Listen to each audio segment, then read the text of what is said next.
All right, I'm muted. I hate my life. How's everybody doing today? Hope everybody's doing well.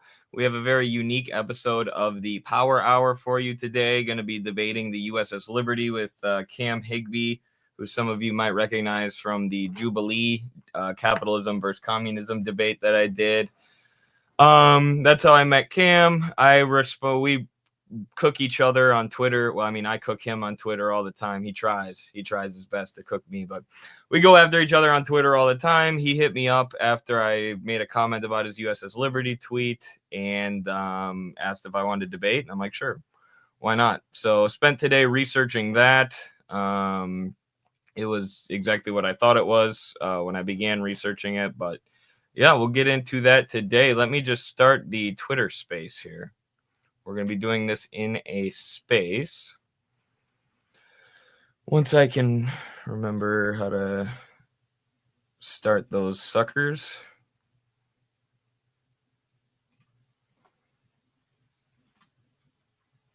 All right, we'll start the space.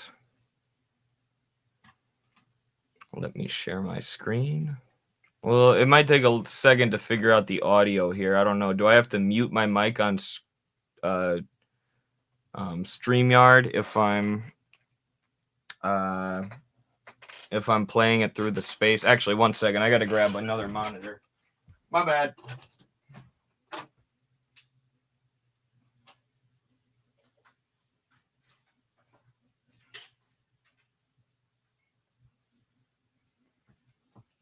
This will be difficult to figure out without a second monitor, wouldn't it? I forgot about that little detail. Let's turn my light off.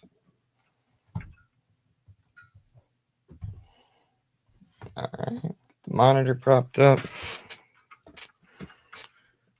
Sorry, folks. Technical difficulties, I guess. Plug the old monitor in. One short second here.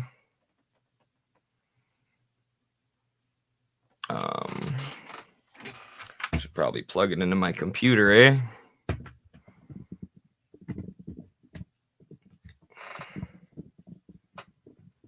There we go. All right, got to change my display settings here quick.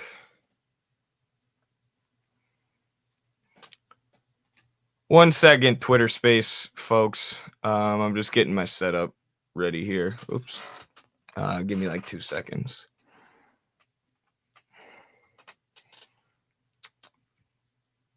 Over here.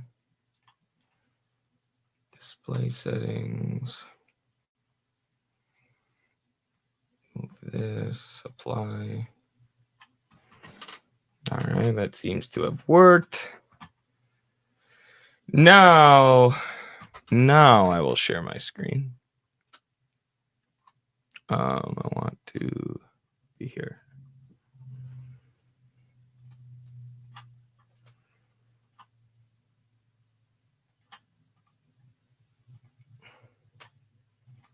There we go. All right, now we're in the Twitter space. Before I make Cam a co-host here and we get started, let me know in the stream if there's an echo. It shouldn't be, because there shouldn't be anything playing my voice. But just let me know real quick if everything's good. I wish Midwestern Marx would host more debates. Yeah. I wish more people were willing. No echo? All right, we're Gucci. We're good. One sec, Cam. I'll give you co-host too, so we're fair. There we go. Yo, what's up, Eddie? Yo, how's it going? Pretty good. Good. Pretty good. So you want to do opening statements like we talked about? Absolutely. You want to go first or you want me to? It's totally up to you. I was just gonna say, in addition to that, what I'm gonna do during the debate is I'm just gonna, when you speak, I'm gonna listen to you speak. I'm gonna take notes on the things you say, and then I'm gonna respond to them during my turn. So there's no interruptions. I hope you'll do the same for me. Is that agreeable to you? Yeah, sounds good to me. Perfect. Okay, cool. You're welcome to go first if you want to. Okay, I'll go first. One sec. Hopefully this doesn't take too long. Or I mean, I could also go first since I've like my side is the official narrative. If you want, it's totally up to you. Whatever Trying is to think of preferable to you. which way would be better. Actually, yeah, that actually makes sense. Why don't you go first since yours is the official narrative? Cool. Yeah. Okay. So I'll just basically my opening statement. I'll use to just kind of list in chronology what I believe happened, and then during each of our responses, we can get into what we think is wrong with the other person's story. So the USS Liberty was dispatched to Sinai before the Six-Day War broke out. The Six-Day War broke out while it was en route to Sinai. By the time it arrived, it was the fourth day of the war. During its journey, however, to the Sinai Peninsula, the UN ambassador said there were no assets within 100 miles of the battle zone, none naval or air. Evidently, it wasn't true. The Liberty was cabled to stay 100 nautical miles away from the battle zone 5 times, but those cables were never received by the Liberty. They were routed to different places around the globe, and it was a really haphazard communications failure for the United States military. The Liberty arrived in the region on June 8th. That's the fourth day of the Six-Day War. On June 8th, in the morning, just after a general quarters drill on the Liberty, there was an explosion in El Arish. And Israeli forces in El Arish believed that they were being shelled by an Egyptian ship that they could see just off the shore. In reality, that ship was the USS Liberty. It was 14 nautical miles off the coast of Sinai, off the coast of El Arish, not 100 nautical miles. Remember, these people didn't believe that there were any American assets anywhere near due to the fact that we had told them there weren't. So they dispatched aircraft from a nearby mission in Egypt to find the ship responsible. They see the Liberty just off the coast, like I said. It's identified as a warship, quote unquote warship, and the attack order is given. The aerial attack lasted 14 minutes. Israel sent Navy motor torpedo boats and helicopters for rescue and identification. So they talk about this in the transcript, just the Navy sending out MTBs for rescue. We should dispatch some helicopters. And the Air Force dispatches helicopters, the Navy dispatches MTBs. The Liberty's machine gun Mount 53 opened fire and blanketed the middle MTB boat. At this point, they were not firing upon the Liberty. Israel believed that they were under fire, or the MTBs believed that they were under fire, and they returned fire at a range of 2,000 yards, first with machine guns and then with 5 torpedoes. One made contact. The attack completely ceased after contact with the torpedo was made to the Liberty, according to the ship's captain, and according to Lloyd Painter, who is another member of the crew. This is also corroborated by virtually every firsthand source. The MTB signaled the Liberty if they needed assistance. That's, again, according to the captain of the ship, William Loren McGonigal. Israel's rescue helicopters attempted to make contact with the Liberty, but were waved off. There was another helicopter that also approached. That was a helicopter that actually had a U.S. Navy attaché on it, and he was trying to find out if there were casualties on the ship, but that helicopter was waved off as well. Sometime after this, several hours on this exact same day the Liberty was attacked, Egypt surrendered. They agreed to the ceasefire that was proposed on June 7th, the day prior. Jordan had surrendered the previous day, and Syria would go on to surrender 2 days later. So at this point, the war was virtually over, and there's not really an incentive to draw America into it. The next morning, the Liberty rendezvoused with the USS Davis in Massey for ship aid. And that's the end of the story. All right. Mine might be a little bit longer than that, but I'll refrain from responding to any of your points right now and just give my opening statement. But sure. When I first began investigating this case of the USS Liberty, I was doing so with an open mind and the goal of being as objective as possible, because I'm not one of these JQers who schizophrenically looks for Jewish involvement in every important political issue in order to blame everything on them. But the allegations of a deliberate Israeli attack on the if the allegations of a deliberate Israeli attack on the USS Liberty were nothing more than a JQ conspiracy theory, I would be more than happy to just admit that, and I would even argue that position, and that's how I felt. However, the more I looked into the attack and the more evidence I found that it was in fact deliberate, to the point where I can't help but question the motivations of anyone who would dismiss these allegations as a mere conspiracy theory, Given the evidence, I don't see any way you can confidently claim the attack was an accident or a simple case of accidental friendly fire unless your goal is to simply parrot the narratives of the Israeli government, which has evolved over the years. There's a long list of high ranking US officials who believe that the attack was a deliberate false flag effort that was covered up by the Lyndon B. Johnson administration under massive pressure from their Israeli allies. In fact, the day after the attack happened, Lyndon B. Johnson himself told Newsweek that the attack must have been deliberate. But this story was later suppressed, and LBJ would change his mind under pressure from Israeli officials. Those who think the attack was deliberate are not a bunch of conspiracy theorists, but rather U.S. intelligence officials, naval officers and lawyers, high ranking politicians, military analysts, etc. In fact, it seems the only people who were willing to push the "it was an accident" narrative were the Israeli government officials themselves and those who were directly coerced by them. The overwhelming majority of naval personnel who survived the attack believed that it was a deliberate and intentionally planned false flag operation by the Israelis, and many of them have spoken out since. Meanwhile, it's difficult to find any survivors from the attack who believe the Israeli government narrative that they meant to attack Egypt but made a mistake in the fog of war. While fog of war accidents usually occur when it's dark out, either at night or in adverse weather conditions, and almost always in a chaotic active combat zone, the USS Liberty was attacked in broad daylight on a clear day with a massive American flag waving in the wind for all to see. It was not in an active combat zone, but rather sailing international waters as it had done since 1963 with Israel's full knowledge. Between 6 o'clock and 6:30 a.m., Israel had sent out recon jets, which flew over the Liberty 6 to 13 times. Another recon jet was sent out at 9 a.m., flying even lower, to which the men on board the Liberty waved at their supposed Israeli allies. The USS Liberty had had its name freshly painted in large letters on both sides of the ship, in English, not Arabic, which is what Egyptian ships would have. And the Israeli pilots did spot the signs that this was an American ship. However, when those pilots told their commanding officers that the ship was American, they were told to attack anyways, as the flag and the lettering were supposedly Egyptian camouflage. Israel would later claim that they didn't see the lettering or the American flag, but this has been proven demonstrably false by internal communications that have since been released. And we have a lot of evidence from now declassified documents like this, showing that Israel knew exactly what it was doing as it launched and continued the attack on the Liberty. Former U.S. Ambassador to Lebanon, Dwight Porter, reported a conversation that was picked up by an NSA aircraft between the Israeli Air Force and an Israeli war room, where a pilot asks, "This is an American ship. Do we still attack?" "Yes, follow orders," the war room said back. The Israeli pilot replied, "But sir, this is an American ship. I can see the flag."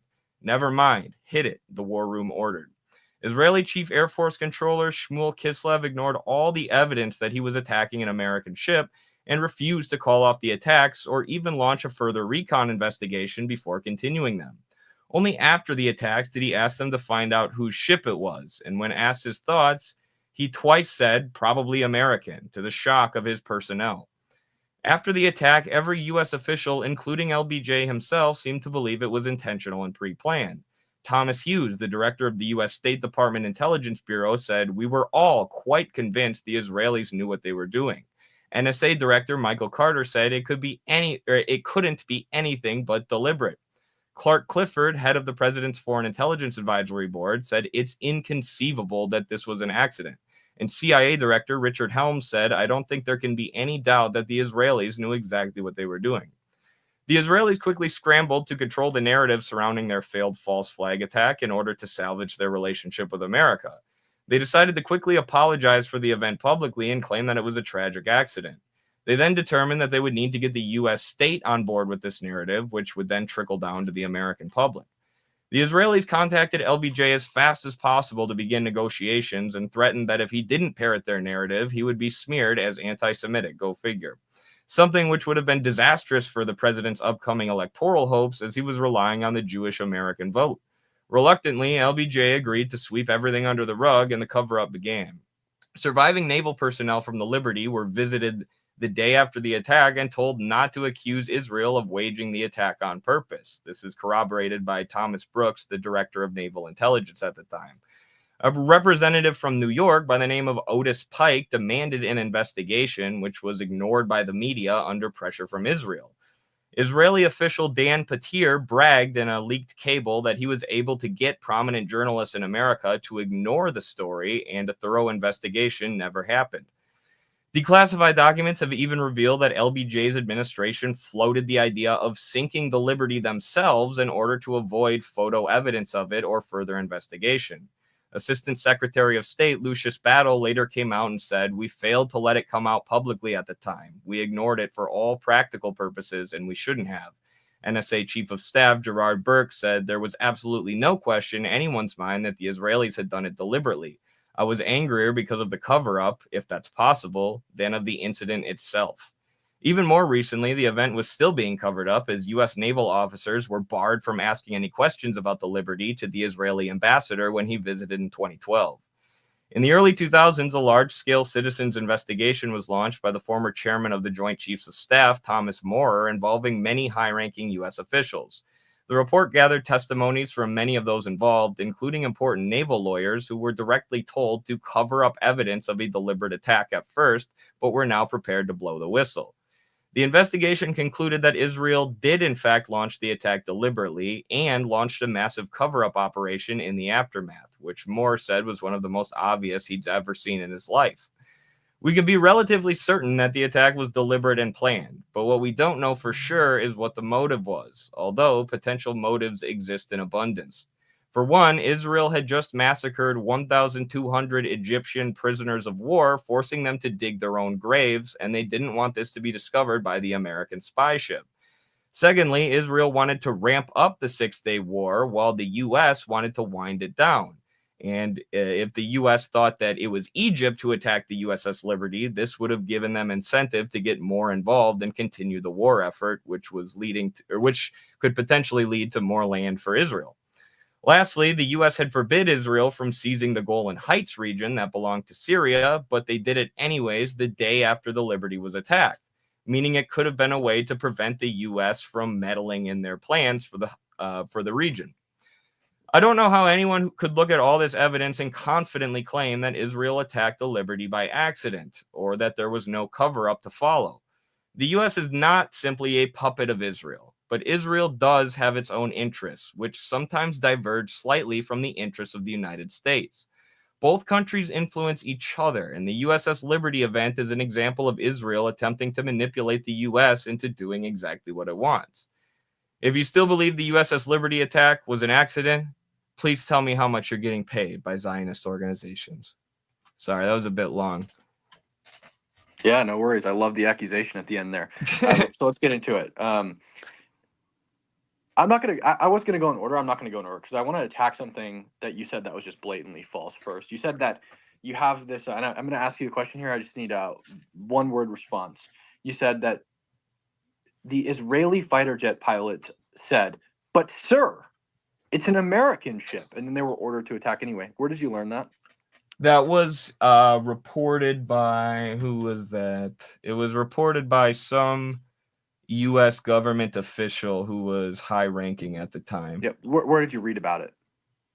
That was from the Naval Intelligence government website.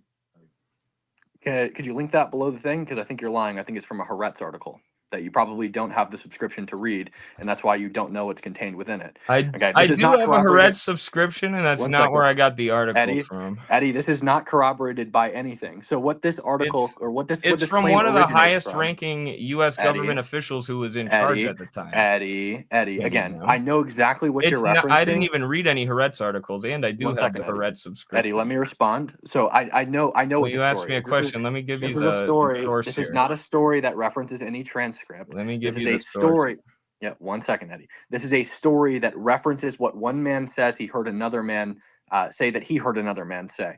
In reality, that story was told a long time ago and has been continued to be told to this day. It started back when the transcripts were classified. They're not classified anymore. So what he's referencing is the NSA intercepts, or what somebody thought they heard on the NSA intercepts, or what they thought they heard somebody else say they heard on the NSA intercepts. In reality, the NSA intercepts are declassified. I linked them below this space. You can read them. The NSA intercepts are from helicopter pilots. And spoiler alert, the helicopters never attacked the USS Liberty. So that's not true. It didn't happen. This is a long debunked myth. It's not the case that any pilots said, but sir, it's an American ship, and continued to attack. We have the fighter jet pilot transcripts too, between State, the controllers, and the pilots, Cursa and Royal, the two squadrons of Mystere and Mirage fighter jets that were attacking the USS Liberty. They passed several times and looked for a flag, and they didn't find one. It was probably shot away on the first pass. The problem is that these men were flying at 20,000 feet the majority of the time, and that's why they didn't see a flag. I interviewed a U.S. naval aviator the other day, and he said that when you're flying even just a couple hundred feet above a ship, it's just a little tiny blip in front of you, and you're not going to be able to make out any details. You're relying on, and it's not even your choice whether you attack or not. It's ultimately State's choice whether you're going to attack. You're ordered to attack. They're not identifying anything on it. They just had this explosion in El Arish. They believe that their position is being shelled. Here's a ship that's fleeing towards the port of Said, the USS Liberty. They believe it to be an Egyptian ship. They engage it. Okay. So that's what happened. There was never any exchange. But, sir, it's an American ship. Didn't happen. Never happened. It's completely false. It's completely debunked. I linked below this space both the transcripts between the Israeli fighter jet pilots and the NSA intercepts that are accused here of having that contained within them, even though the helicopters never attacked the USS Liberty. They were rescue helicopters. Most of their job was looking for lifeboats and trying to pull somebody up out of the lifeboats to identify the nationality of the people on board them. But they found that there was no lifeboats. There was no people in the lifeboats when they found them. You referenced a lot of people, and they said, yeah, there's no way it's not deliberate. These are a lot of people who are all high-ranking Eddie, U.S. government officials who Eddie, are did I interrupt pro-Israel, you? by the way. Did I interrupt you, Eddie? Okay. You can finish. I'll write down your points and then I'll respond. Okay. So, My bad. yeah, please do, because that's exactly what I did for you. I paid you that courtesy. You cited a lot of people with a lot of different opinions, and at the end of the day, that's all they are, is opinions. You have a different opinion, and I have a different opinion, and that's why we're talking about it. Citing somebody else's opinion doesn't get us anywhere, okay? I could just as easily cite the captain of the ship for almost his entire life believed that it wasn't an intentional attack, okay? Until just before he died, when he was lied to by the Liberty Veterans Association about fighter jets that were dispatched to the Liberty and recalled, but they weren't recalled until after the attack was over. You talked about Israel quickly apologizing for the attack. They did quickly apologize. In fact, Israel were the ones who notified the United States government that the ship was attacked. They didn't know it was attacked until Israel got in touch with them and notified them that they had attacked an American ship, because they realized after the attack that it was an American ship and signaled for help. You said that there's never been a thorough investigation into this attack, which is completely patently false. There was the United States Naval Court of Inquiry on June 10th. That's 2 days after the attack, 1967. There was the June 13th, 1967 Central Intelligence Agency report investigation. There was the Joint Chiefs of Staff investigation in June of 1967. There was the Clark Clifford investigation in July of 1967. There was the Senate Foreign Relations Committee investigation, where Secretary of Defense Robert McNamara was cross-examined in July of 1967. There was the Senate and House Armed Services Committee that investigated military communications into the USS Liberty, where McNamara was interrogated in February of 1968. There was the House Appropriations Committee in May 10th of 1971 that investigated this. There was the Senate Select Committee on Intelligence that investigated claims from crewman James Enns, who wrote a book. He was the first person to write a book in the year 1979, and they investigated in 1979. There was the NSA investigation in 1981. There was the House Armed Service Committee probe that was launched in response to the Liberty Veterans Association's claims about the attack, but they found no evidence that any of those claims were substantiated. Okay, there have been so many investigations into this, not just on the American side, but also on the Israeli side. Not only did the Israelis apologize for this and be the first ones to notify America that the ship had been attacked, they paid reparations on top of that. Okay, this was a very clear example of mistaken identity. We do it all the time. Okay, where we friendly fire on our own people. This isn't even to bring in the amount of times that we've lit up British. 1 second, Eddie. Not finished. This is not even to bring up the amount of times that we've opened fire on British ships. Okay, we literally strafed our own ship, the United States Coast Guard Point Welcome in 1966 in Vietnam. Around dawn, the Point Welcome was on patrol when it was repeatedly strafed and bombed by U.S. aircraft. In 1991, in Desert Storm, 2 U.S. A-10 Warthogs attacked a group of U.S. military vehicles from the 3rd Armored Cavalry Regiment. In Iraq, in 2003, a U.S. F-15 mistakenly bombed a U.S. Special Forces convoy in northern Iraq near Mosul. Okay, in 1988, the USS Vicenius, okay, a U.S. Guided missile cruiser, literally shot down an entire Iran air flight, killing 299 passengers in 1988. Okay, so to act like this shit never happened is just retarded. Okay, anyone who acts as if friendly fire never happens is retarded. Okay, but this is the only time that we claim it's deliberate. Why? Because the Jews did it. Okay, so most of your argument is bullshit. It's fully reliant on other people's opinions, which are completely irrelevant to any piece of evidence that this was or was not a deliberate attack. If you want to bring up a piece of evidence, hopefully one that's not somebody else's opinion, I'd love to hear it, considering your opening statement started by you talking about the mounting evidence as you started to research this issue. I'd love to see actual pieces of material evidence, transcripts. I'd love to hear testimony from like people who were on the ship, the Naval Court of Inquiry, right? What did they say in the Naval Court of Inquiry? All fucking fingers point to it being an accidental attack. Read Captain McGonagall's testimony. Captain McGonagall's testimony very clearly says that when Machine Gun Mount 53 of the USS Liberty opened fire on the MTB motor torpedo boats, he says that he himself, if he were on the MTBs, would have believed that he was under attack and opened fire himself. Go ahead. So you said you didn't want me to quote what people had said about the event, people who were directly involved. You want to hear real evidence like testimonies? I mean, everything I gave you were testimonies from primary. Aha! No, hold up. No. You asked me a question. Now let me answer. You asked me a question. You asked me a question. You asked me a question. You asked me a question. You asked me a question. There's a difference between somebody's opinion who's not related you to it. interrupted and rattled off 100 things. No, I don't care about the opinion of some admiral. Let me give my response. Testimonies, eyewitness testimonies, and testimonies from people who were involved in the negotiations and the investigation afterwards were what I gave you from some of the most credible people, or credible on this issue, because the U.S. government and U.S. State Department usually doesn't go against Israel. But in this case, you have the director of the CIA directly saying that the attack was deliberate in countering the Israeli narrative. You have Lyndon B. Johnson himself the day after the attack was carried out. I can read off a whole bunch of testimonies to you right now if you want, but that is direct evidence. And it's not just a few, right? It's not just that a few people thought that it was a deliberate attack, and but about half the other people had the opposite opinion. The vast overwhelming majority of eyewitness testimony, survivors from the USS Liberty, say that there's no way it wasn't a deliberate attack, and they've spoken out about it repeatedly. I couldn't find the one person from the ship who survived the attack who was prominently speaking out and saying that the Israeli government narrative was correct. Now, to answer the question about friendly fire cases happening in the past, right? I'm not saying friendly fire never happens in the fog of war. What I'm saying is that there was no fog of war here. It wasn't in a combat zone. All of those things you mentioned, like one during Operation Desert Storm or one during Vietnam, these were in active combat zones where they couldn't tell what was going on. This was the middle of the day, not the middle of the night. It was a clear day. There was a massive U.S. flag waving in the wind that they could see clearly. And it was not in an active combat zone. It was in international waters. So the idea that Israel just made an oopsie and assumed that this was an Egyptian ship when they had known that the USS Liberty was sailing around in these international waters since 1963, I mean, that is just unbelievably naive. And the reason why so many investigations later had to be launched was because the initial investigation from the Naval Court of Inquiry was so pathetic.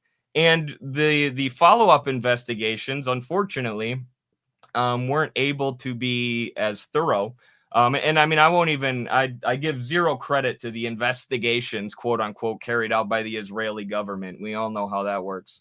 They're never going to in fact, even the pilots who launched this attack, sure, Israel paid reparations to the victims of the USS Liberty as part of the negotiations with the US, but they never punished the pilots. All of the pilots who did this were exonerated, which, even if this was a mistake, you would expect the Israeli government to punish the people who did it for making a mistake that ended up getting, dozens of people killed. But the original inquiry was so bad, they only asked the surviving naval personnel who were there like 9 to 13 questions each, and it was wrapped up in a couple days. Whereas when there have been other cases of friendly fire events, the personnel were asked hundreds or even thousands of questions. And it took hours, or I mean, sorry, not hours, it took weeks or months of deliberation to come to a decision. Here, they just interviewed or asked them a couple questions and then went with the Israeli government narrative and carried on their way. And basically what happened was there was a negotiation between the Israelis and President Lyndon B. Johnson, because so many people in the American State Department were furious about this, which is why there are so many testimonies of people who were close to the case saying that everybody knew it was deliberate and the Israelis knew exactly what they were doing, because they did know that. They just decided that they had to cover it up for their buddy Israel in order to not ruin their reputation, which is why Israel had to come out and make a public apology, say that it was an accident, and then pay off the victims, just to give them, make the narrative more plausible. But the idea that the hyper advanced Israeli military receiving all these weapons, which ironically, some of the weapons that they hit the Liberty with were U.S. weapons.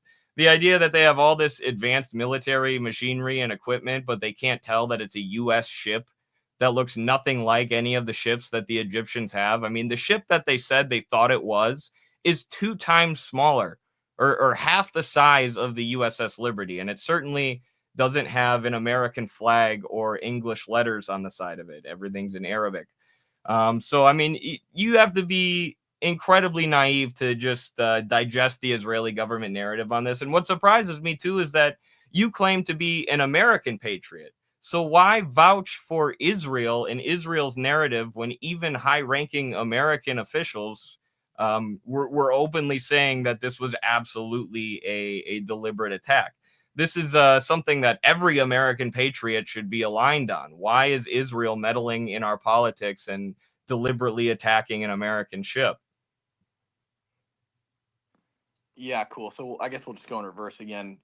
I claim to be an American patriot, so why am I defending Israel? Well, this isn't just an accusation against Israel. As you've said numerous times, there was a cover-up from the United States government. I'm defending my country, right? You're making accusations against my country. Phil Turney is making accusations against my country. The entire LVA is making accusations against my country that they colluded with a foreign government to kill American sailors. That's why I'm hell-bent on telling the truth about this story. Let's bring it back. You didn't let me answer the question you asked me while you were speaking, so I'll answer it now. As far as testimony from people who weren't there, you're not citing their testimony. So generally, when we're talking about testimony in the form of evidence, we're going to be talking about things like, this happened at this point, which makes me think it's deliberate. This happened at this point, that makes me think it's deliberate, from eyewitness accounts, right? I don't care what some admiral who wasn't there says his opinion is, right? His opinion is driven by something, probably some piece of evidence he saw. If you have that evidence, present it to me. So far, all you've presented in this case is they had an American flag, they had English letters on the side of the ship, therefore they should have known. Everyone else says it's deliberate, therefore I think it's deliberate. That's not an argument, okay? Your opinion should be based on something other than other people's opinion. Okay, why might they not have seen the lettering on the side of the ship or the flag? Well, maybe not the flag because they're flying at 20,000 feet. Why might they not have seen the lettering on the side of the ship? Well, the only people in a position to see the lettering on the side of the ship were the MTB motor torpedo boats. Okay, by the time the MTBs arrived on scene, the ship was shrouded in thick black smoke and they were approaching from the bow side of the ship. Sorry, the stern side of the ship. Okay, the back side of the ship, which is probably a leading reason why they weren't able to see the flag. The smoke combined with the fact that they were approaching from the rear and looking at it from back to front, not side to side. Okay, so they're not going to see a flowing American flag. On top of that, you just continue to reference, like, LBJ said he believed it was deliberate at one point. I don't even know if that's true, but if it is true, who the fuck cares? His opinion is irrelevant, right? Because it's an opinion. Cite me evidence that leads you to the opinion that it was an intentional attack, of which you have cited zero, except one faulty claim that they said, but sir, it's an American ship. That never happened. That claim was started back when those documents that they're referencing were not declassified yet. And it was a guy who says, I heard another guy say, he heard another guy say this is what's in them. Okay. Now those documents are declassified. And again, I linked them below this space. Anyone in here can go read them. Okay. If you think that that's what it says in them, it doesn't. And by the way, the transcripts they're referencing are Hilo pilot transcripts. Hate to break it to you, the helicopters never fucking attacked the USS Liberty. Nobody in the LVA makes that claim. Captain McGonigal doesn't make that claim. Nobody in the U.S. government makes that claim. Nobody makes that claim. Okay, it didn't happen. So, right on its face, false. On top of that, you said there was no fog of war. This wasn't a combat zone. Bullshit. It wasn't a combat zone. Phil Turney, Joe Medders, Larry Bowen, every person who was on the ship who speaks out publicly talks about how they could see bombs dropping and explosions on the shore. They were 14 miles off the coast of Sinai, right by El Arish. There were explosions in El Arish. Israelis in those positions believed that they were being attacked. And when they dispatched the Air Force, they found this ship, the Liberty, fleeing at what they believed was 20 knots. Later, it would turn out that's not the case. Towards the port of Said. They believed it was fleeing the site of an attack. And so they engaged it very quickly because they were trying to catch it before it entered Egyptian waters. It was never going to enter Egyptian waters, but they thought that's what it was doing. Okay, so there absolutely was fog of war in this instance. They had what they believed was an attack, and they had what they believed was an attacker. So they attacked the attacker. Yeah. Let me just, what else did you say? You said there was a negotiation between LBJ and the Israelis to drag the U.S. into the war. Sorry, you believe there was a negotiation between LBJ and the Israelis to cover it up. I'd love to see a source for that. On top of that, you talked earlier about how this whole thing was to drag America into the war. I'll state again, Egypt surrendered only a few hours after the USS Liberty had been attacked. Jordan surrendered the prior day, and Syria surrendered 2 days later. There was no incentive to drag America into this war. I just want to get this straight. And you tell me in your turn if this is pretty much is a summary of what you think happened in your retarded little brain. Okay. So Egypt had no air force. Israel destroyed 90+% of Egypt's air force on the first day of the war. They destroyed it on the tarmac. If you don't believe me, Britannica, okay? Check Britannica. So Egypt has no air force. So Israel decides, I've got a great idea, guys. We're going to frame Egypt. We're going to attack an American ship, and we're going to frame Egypt. Well, sir, how are we going to attack them? We're going to attack them by air. But, sir, Egypt doesn't have an air force. No one will buy that. We don't give a fuck. Yep, that makes sense. So they flew Dassault, Mirage, and Mystere fighter jets in the attack against the USS Liberty, knowing that Egypt flies MiGs with giant red nose cones on the front of them. That doesn't make any fucking sense. Okay, why weren't the jets equipped with munitions to take out the Liberty? Huh? Why'd they have to dispatch MTBs to attack the Liberty? That doesn't make any fucking sense. Because, if I'm planning a deliberate attack, probably what I'm going to do is if I'm attacking by air, which already doesn't make any sense because the Egyptians don't have an air force, I'm going to say, all right, stick some iron bombs on those jets. They're capable of carrying them. Drop 5 iron bombs through the deck of that ship and send it straight to the fucking bottom on the first pass. Never happened. They dropped napalm on the deck. And I'm sure, as both you and I know, napalm doesn't sink ships. Fire doesn't burn metal, right? So why would they drop napalm? Well, because they were on a different mission and they were dispatched to attack this ship that they believed was attacking the shore of El Arish, right? If it was deliberate and pre-planned, why wasn't it outfitted with the correct munitions? Huh? Why not? Egypt, and then again, Egypt surrendered only a few hours after the attack. So they had Egypt on the ropes.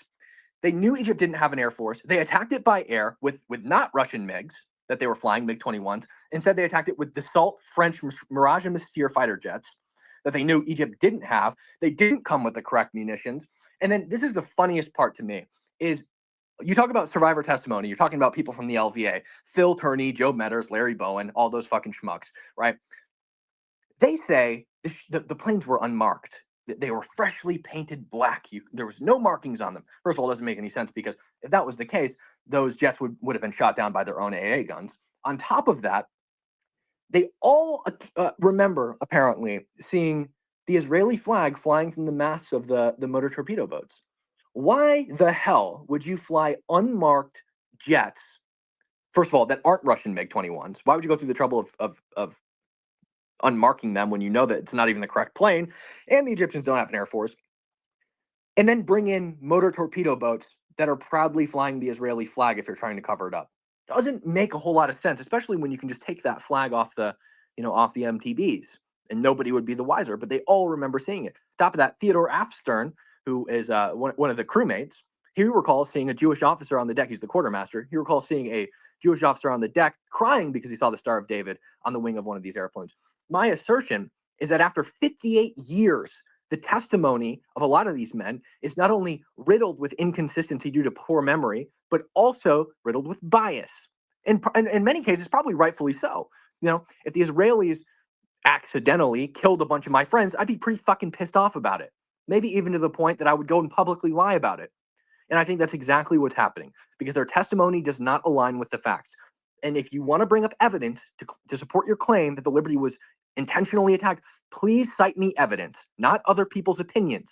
So far, all you have cited is the opinions of other people. Think for yourself and cite evidence, whether it be testimony recently after the attack, or it be some objective primary source, like a transcript between Israeli fighter jet pilots and their controllers in state, or transcripts between the Hilo pilots and their controllers. Something primary. The deck log of the USS Liberty, I linked that below as well. Something primary. Some kind of evidence that supports your claim. So far, all you've cited is opinions. Go ahead. So I'll just go point by point through that. I mean, first of all, they didn't only attack the ship with napalm. And you know what does sink ships is torpedoes. And I believe you said that those torpedo boats were sent in on a rescue mission.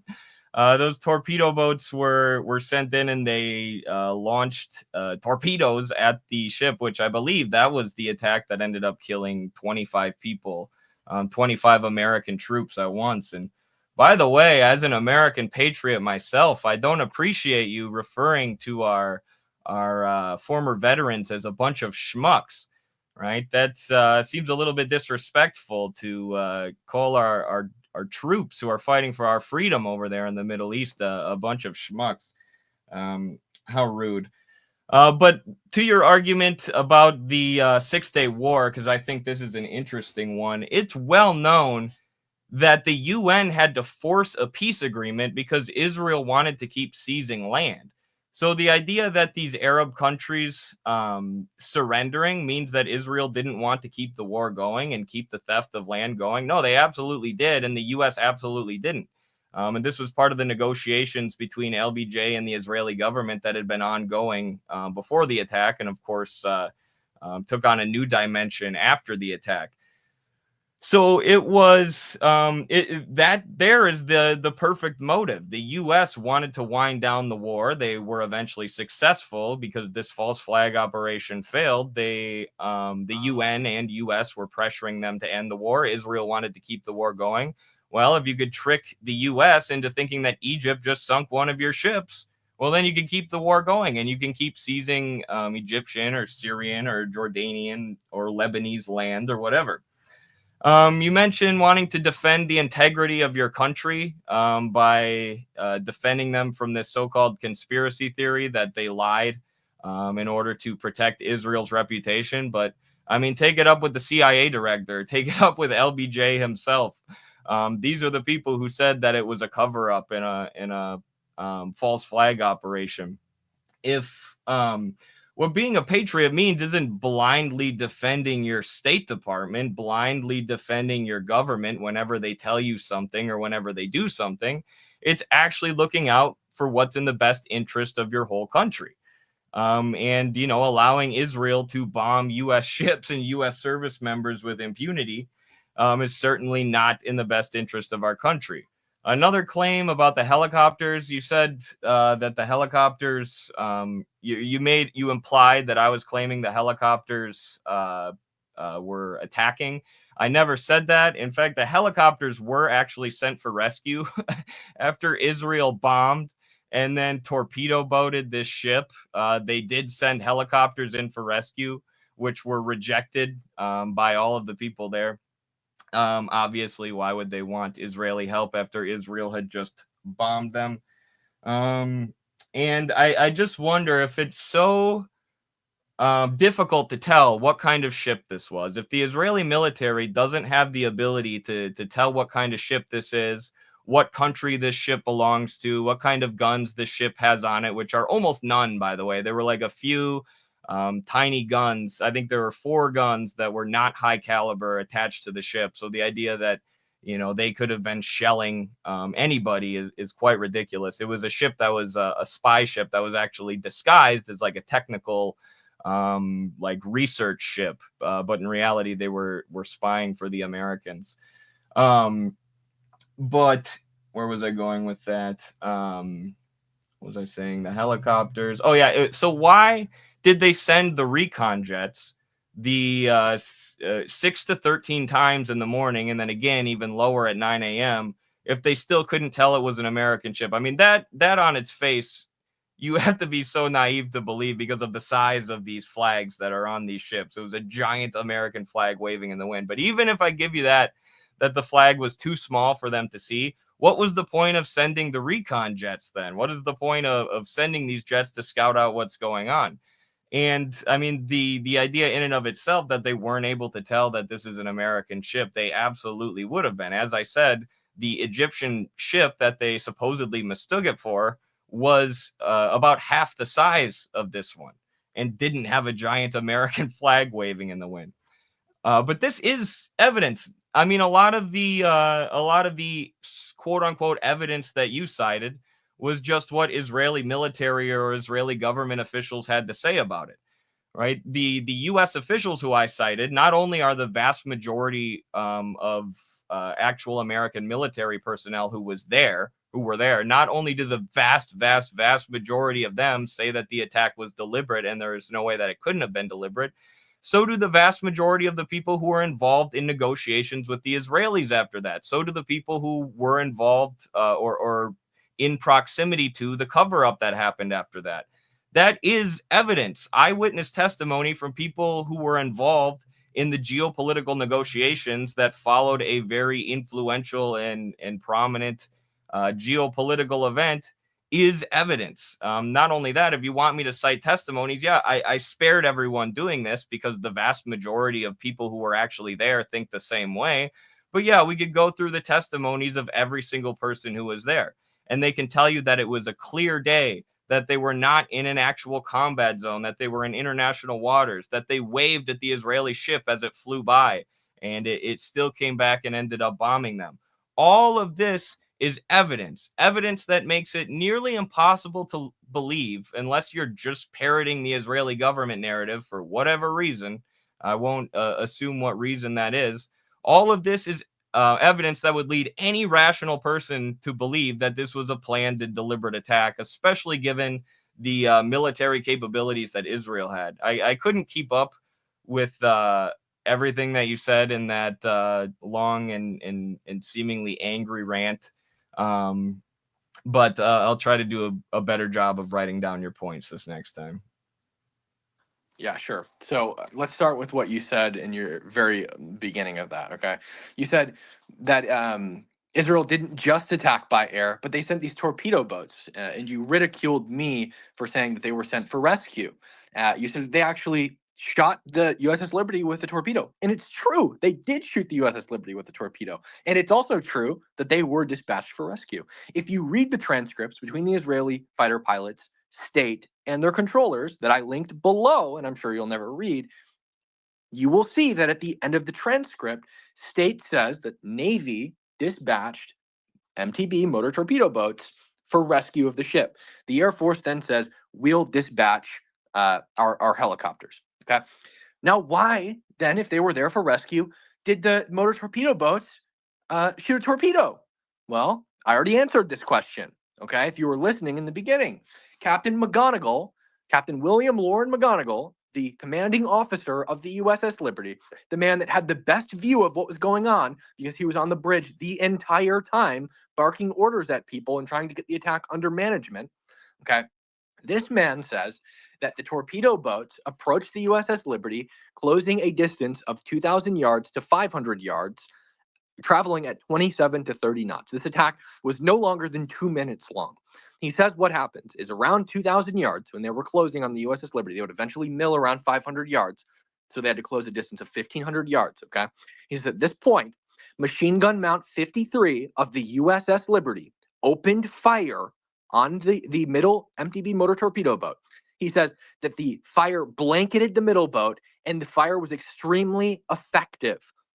Okay, meaning that it was they lit the fucking middle boat up, right? Okay, he says, the captain says that if he were on that middle torpedo boat, he would surely believe he was under attack and return fire. And that's exactly what the Israelis did. While they closed this 1,500-yard gap between, a duration of roughly a minute and 30 seconds, they first opened fire with their machine guns, and then they launched 5 torpedoes, 4 of which missed the ship, 1 of which hit the ship. Captain McGonigal and Lloyd Painter both say in their Navy Court of Inquiry testimony that after the torpedo struck the USS Liberty, the attack completely stopped. This is 3 days after the attack that they're recounting this. They have the most fresh memory you could possibly have of what went down. Okay. You then said, it's well known that Israel wanted to keep stealing land. Surrender of the other countries means nothing. Okay. I don't know where this notion of it's well known Israel wanted to keep stealing land comes from, probably your own head. But you said that Israel wanted to keep the war going. Okay. If Israel wanted to keep the war going, why did they also agree to the ceasefire? You are so fucking stupid. Like it's literally right there in front of you. And this tells me and illuminates how little you actually know about this topic. And I have no fucking clue why you agreed to this debate. You said, take it up with the people who think it was a false flag. I'm taking it up with the people who think it was a false flag right now. You're supposed to be the guy who thinks it was a false flag, but all you're doing is citing the opinions of other people without bringing up any piece of material evidence. I don't want you to read 5 pages of testimony from each person. I want you to cite me specific pieces of their testimony that provide evidence for you thinking that it was a deliberate attack. Were they flying unmarked jets? What's the timeline? Did one of the MTB crewmates say, there, an American flag, I see it, and then they heard it from the boat, or what happened? How do you know? You said the recon jet. You brought up the recon jets. The recon jets that were sent out at, as you pointed out, 9 a.m. Okay, the attack started at 13:56. Big gap of time there. These jets likely did identify the ship as an American ship. And it's actually, we know from the Israelis, they had actually identified this ship as a possible friendly and marked it on their naval TAC map. At this time, a naval TAC map is literally just a piece of plywood with some plastic markers on it, So during shift changes, what happens is if you have bad intel that you haven't verified in several hours and the shift is changing, you remove that bad intel because you don't want a situation where now you have military assets in this place where you identified a possible friendly and that ship is gone. Now it's an Egyptian ship there, but they think it's a friendly. So they drive right by it and then get mowed down, right? Bad intelligence has to be removed. And at this point, this was bad intelligence. So it was removed at the shift change. Military assets are constantly in motion. They're moving all the time. And so hours and hours and hours and hours and hours and hours after you identify something in one place, you're not going to leave it there forever because those assets are constantly moving. When the ship was attacked by the aircraft initially, they were dealing with an active situation, a fluid situation where they believed there had just been an attack on El Arish's shore. And so they pursued the ship they believed responsible, that they had no intelligence on at that time, and attacked it, believing it to be responsible. Again, they were flying at 15,000 to 20,000 feet up in the air. They're not going to be, no Navy pilot is identifying a ship by its flag. I interviewed a U.S. Navy aviator literally 2 days ago, and he told me, when you're identifying a ship, you're never identifying a ship as by its flag. You said, again, you went on this thing. They all say it was deliberate. LBJ says it was deliberate. The eyewitnesses say it was deliberate. Blah, blah, blah, blah, blah, blah, blah, blah, right? We don't care, right? Again, I don't care who you say they had an opinion that it was deliberate. That is, again, somebody else's opinion that I do not give a fuck about. I care about your opinion and what evidence led you to that opinion. And again, if you're saying eyewitness testimony is direct evidence, okay, great. Their opinion is not direct evidence. Their direct evidence is what they say they saw. So tell me what they say they saw. And you said, I spared everyone from reading this long thing. Again, I'll say it. I don't want you to read 5 paragraphs of what one person said. What I want you to do is identify little things that they saw that mount up and make you believe that it was a deliberate attack. Again, were the airplanes unmarked? Did they shout from the boat saying, I know you're an American, I'm going to kill you? What was it that led you to believe that it was a deliberate attack? And to be completely frank and honest, I don't think that you read any of the testimony. I think that if you're going to read testimony, you're probably going to read it directly from the sheet because you have no idea what the fuck it says. You talked about, and this will be the last thing, you said that I implied that you said the helicopters were attacking. I didn't imply that you said the helicopters were attacking. What I said was you cited this thing where this guy said, this U.S. military official says that he heard somebody else say that they heard somebody else say that the pilots shouted out, but sir, it's an American ship and we're ordered to attack anyway. That whole testimony is references the NSA intercepts of the communications between the Israelis and their controllers. Those intercepts, the only NSA intercepts that existed, the only NSA intercepts that were ever obtained by the NSA, the only thing they ever intercepted was the communications between the Israeli helo pilots and their controllers. Again, I have linked that below this space for you to read. The helicopters never attacked the USS Liberty. So if he's saying the NSA intercepts say, but sir, it's an American ship and they were ordered to attack anyway, on its face, that's false because the helicopters never attacked the Liberty. That's what I'm saying, right? His claim can't be true if he's saying that they continue to attack knowing it's an American ship when the people he's claiming attacked never attacked. It doesn't make any sense. It's false, right? And it's been debunked now that those are declassified. And again, they're linked below this space. Read them. Right. That's all you've got. Yeah. Right. I'm supposed to believe that. Yeah, but I think you need to relax a little bit, brother.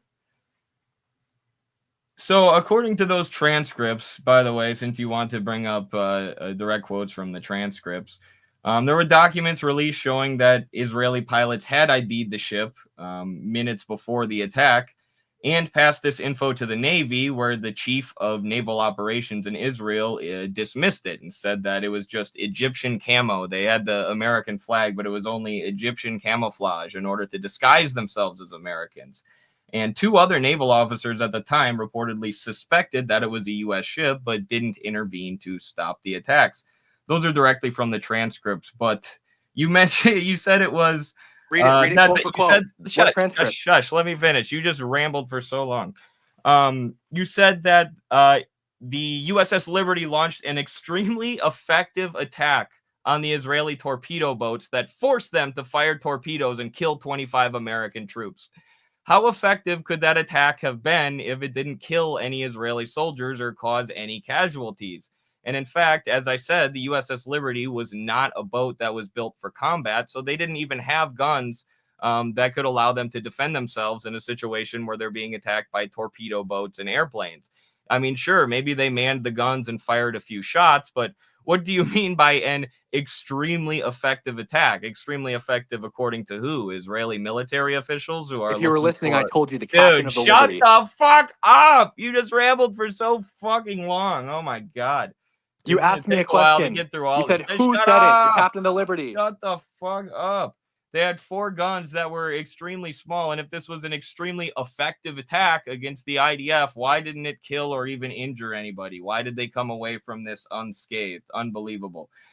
You say that I know nothing about this issue, but then you say that Israel had no intentions of extending the 6-day war. You say, why the heck would they stop taking land if they wanted to take more land? I told you, and this is very, very common knowledge, even if you read, the most mainstream or even most pro-Israel of sources, they were pressured to stop by the U.S. and the UN. Ariel Sharon said, now is our chance to take Nasser's regime once and for all. Let's not stop.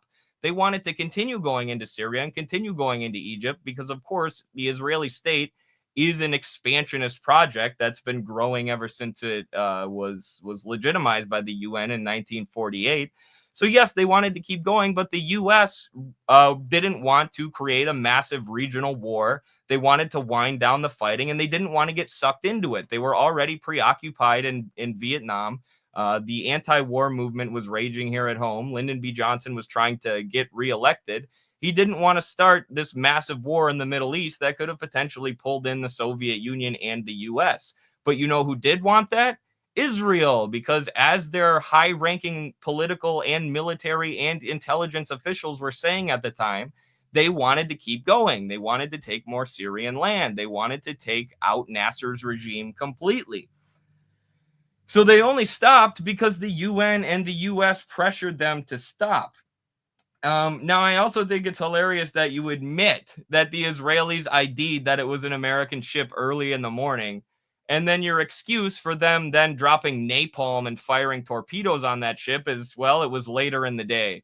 So they identified what it was. They were able to, in the morning, to say, hey, that's an American ship. But then when they came back later with the torpedo boats, they forgot.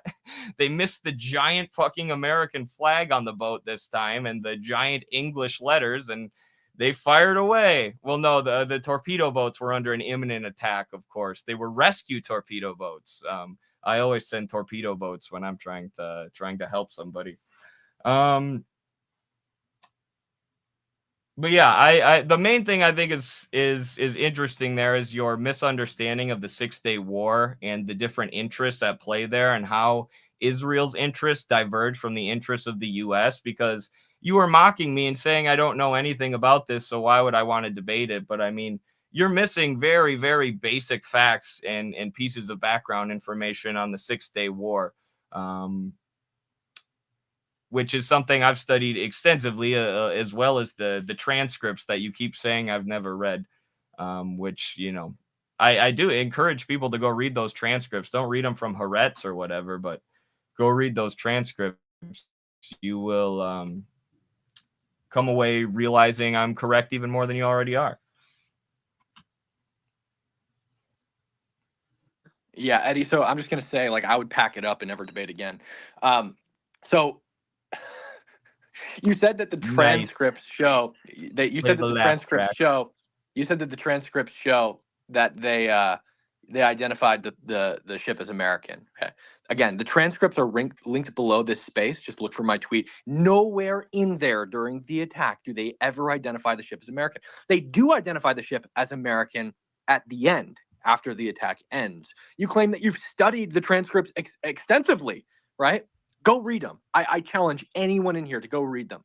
At no point do they positively identify the ship as American. The pilots never identified as American. Okay. Nowhere in the transcripts. In fact, there are several occasions. You keep saying this thing like, do you expect me to believe that they didn't see the big American flag? Go read the transcripts. On numerous occasions, they're asked, is there a flag on the ship? And they say, we don't see any flag. And then at the end, during a low pass, they identify the markings on the side of the ship as CTR5. It's really GTR5, Charlie Tango Romeo 5. And then State comes back and says, fuck, stop attacking, stop attacking. And then they say, dispatch, the Navy is dispatching MTBs right now for rescue. We're dispatching our helos. Do not engage any further. Okay, that's about 1436 that happens. Okay, you claim that you've studied these transcripts extensively, and it's very obvious and clear that you haven't. Again, they're below this space. You said, I said that there was a extremely effective fire. How effective could it have been? Who's saying this? You asked me a question. You didn't let me answer the question. In fact, I've already answered the question for you. I said it while I was speaking. You're just not listening. I don't know if it's the CTE or what it is, but Captain McGonigal, the commanding officer of the ship himself, said that machine gun Mount 53 and 51 with less effective fire opened fire on the middle torpedo boat and blanketed it, quote, with extremely effective fire. That is directly from the U.S. Naval Court of Inquiry. Those are the captain of the ship's words, not mine. I'm not the one who's saying that. He is. So, in your words, take it up with him. But, he's dead. You said, I admit that they ID'd it as an American ship, but my excuse is it was earlier in the day. That's not what I said. What I said was it was old intelligence. Again, the USS Liberty was not in the same place that it was when they identified it. And when you have military assets that are constantly moving around, you're not going to keep bad intel on a board if you can't verify that intel is still good. Yeah, you can go ahead and mute yourself like I did. Go ahead and mute yourself like I did. It moved. Got to bomb it now. Can't tell what it is anymore. So are we children or? Got to bomb it. Yep. Okay. Are we children? You're or the one can you go making ahead ad and mute? hominem attacks, fatty. Okay. You can wait to return ad hominem when it's your turn. I don't care. That's pretty much concludes what I have to say. I doubt you've ever opened the transcripts. In fact, this is a direct question for you, Eddie. What are the names of the two fighter jet squadrons that attacked the Liberty? I don't know that. I know it Right. was Royal, Monsieur Jet. Persa, and Royal. You've never read them. Go ahead. Okay, the reason that you want me to hyper focus on tiny little things in the transcript is so that you can ignore the broad evidence, so that you can ignore the extremely cited important. nothing. Shut up. So you can ignore the extremely important points, like the fact that it was a clear day and that friendly fire incidents or mistakes like this don't happen unless it's in the fog of war or in a combat zone. You're ignoring the fact that the president himself said Israel absolutely did it. You're ignoring all of the eyewitness testimonies. You're ignoring all of these testimonies from high-ranking U.S. State Department officials who were involved in the negotiations in the aftermath.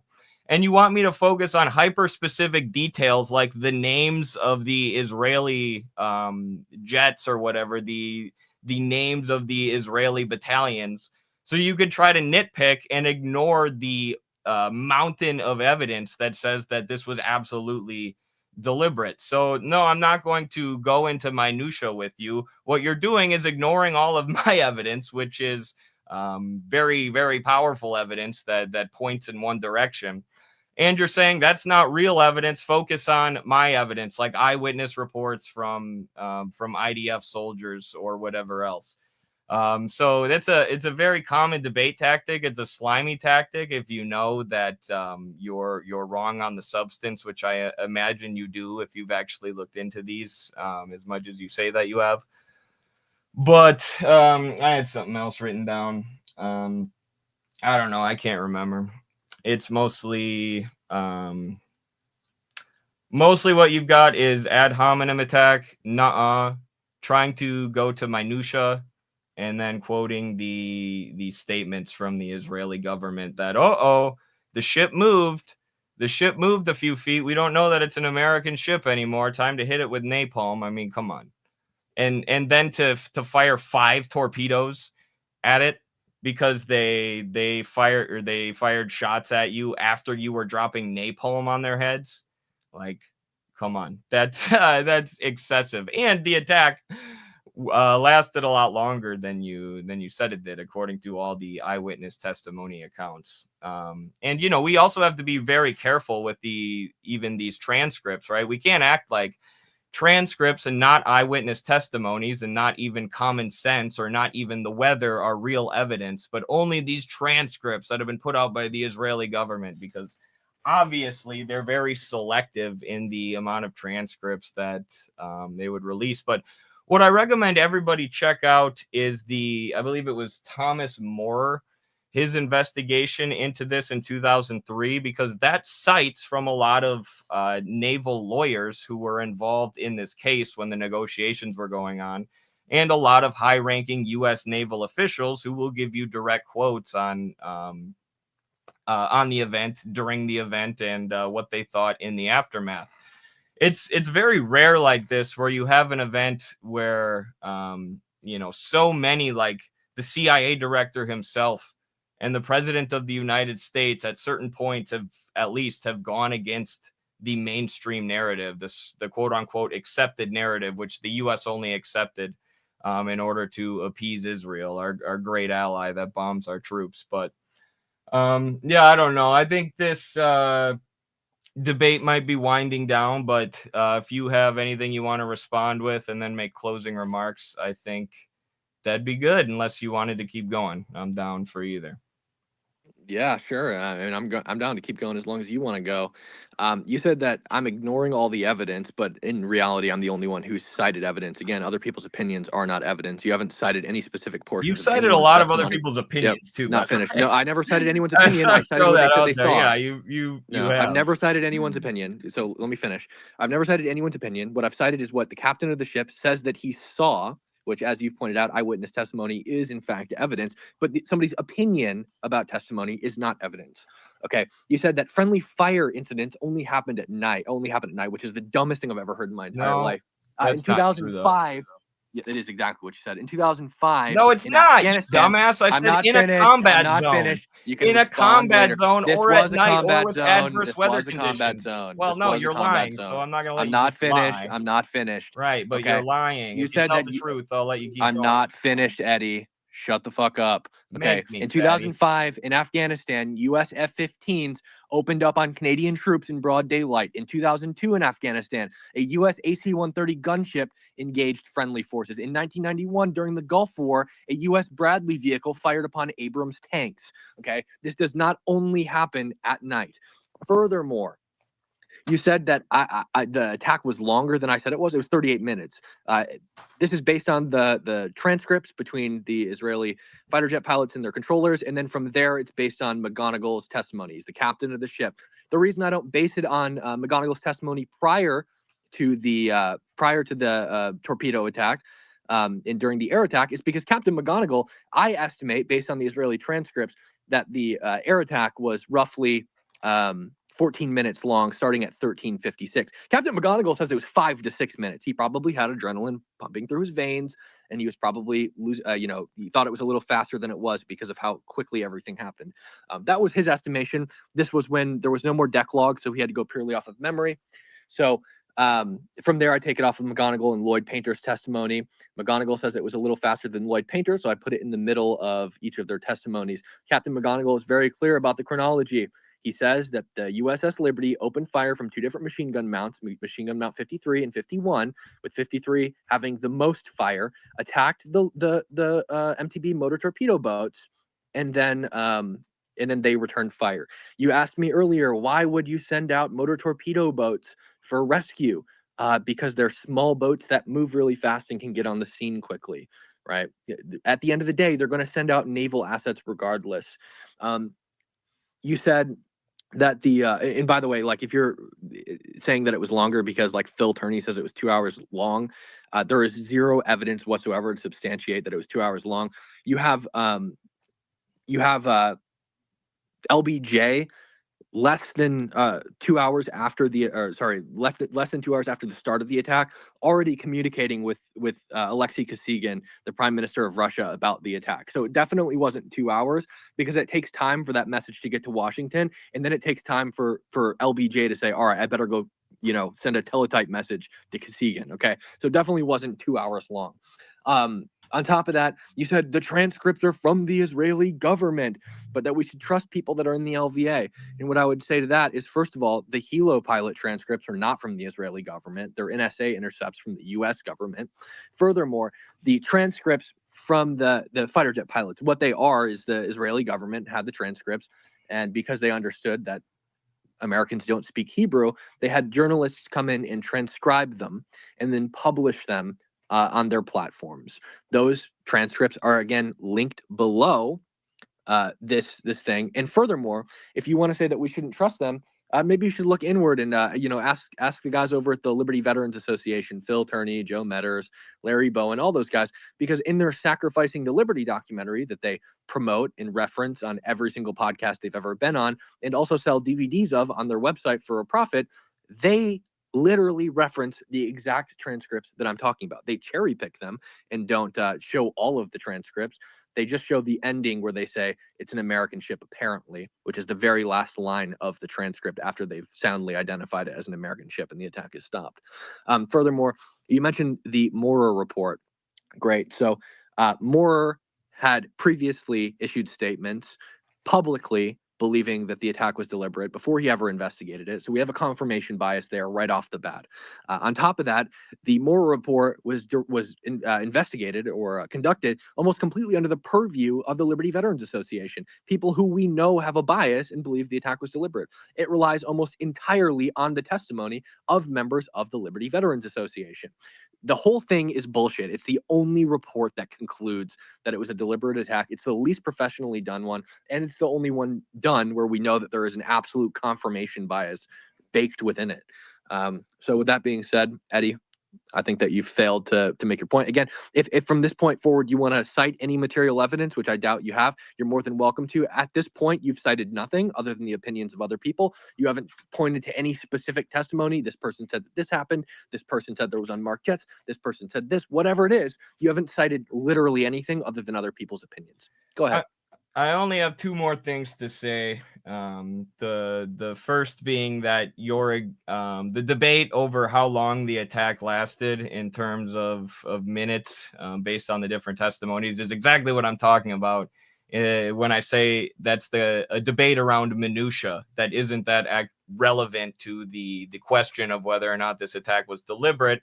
And that's where I think you would like to drag this debate so that we can avoid or so that we can miss the forest for the trees, so to speak, so that we become so focused on these questions that we forget all of the massive pieces of evidence in favor of one argument or the other.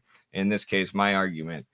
The other thing, the Moore investigation, you basically said it's wrong because it was supported by the eyewitness testimonies, the people who were actually there, the American service members who were actually there. So yes, I'm sure it's being biased and controlled by this group of veterans who survived the USS Liberty.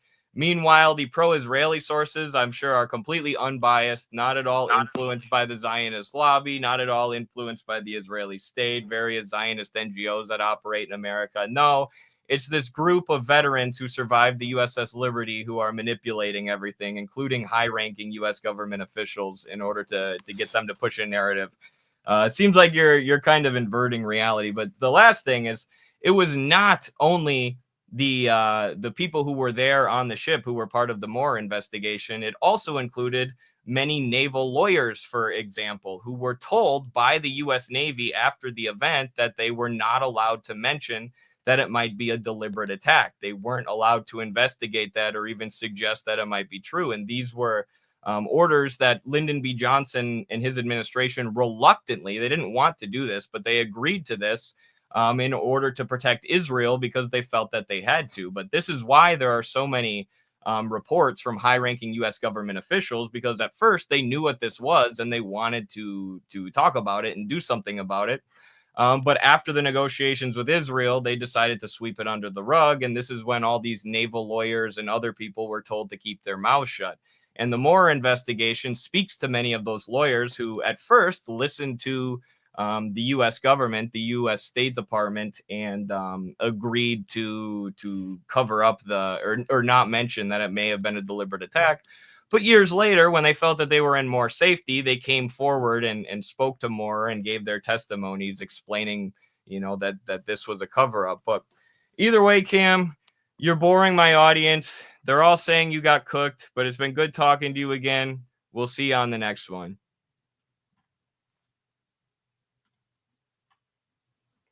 There we go. I did what Destiny did to me, basically. That was getting old. I'm shocked he didn't pull the anti-Semitism card already. He can't because he's an anti-woke conservative or whatever the fuck. So, yeah, debating that guy sucks.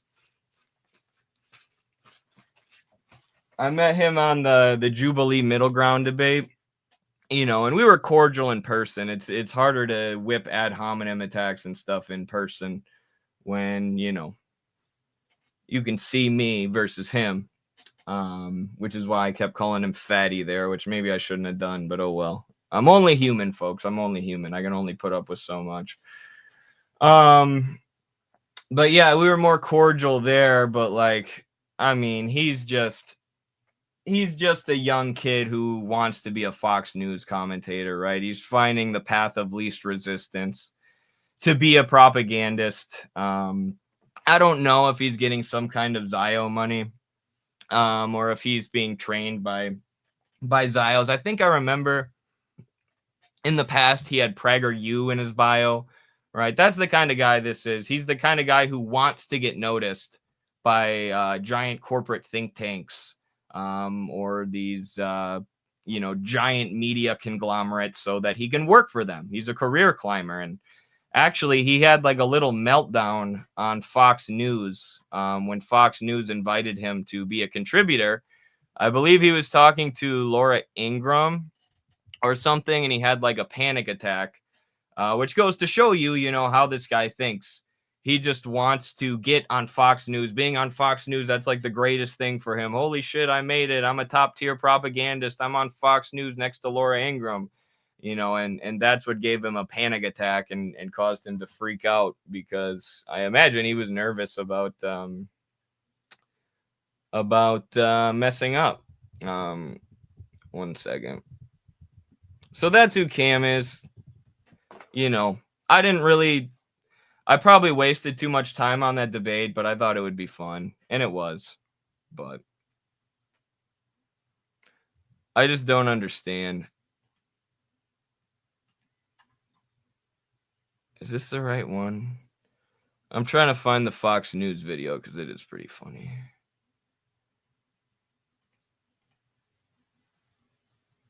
After that debate, I think you guys need to watch that. I'll read the chat in a second. I think Jackson uploaded it, actually.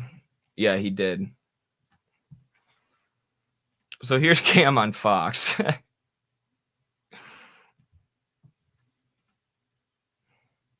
Intentional. It's Hamas's plan. This is all intentional. It's Hamas's plan.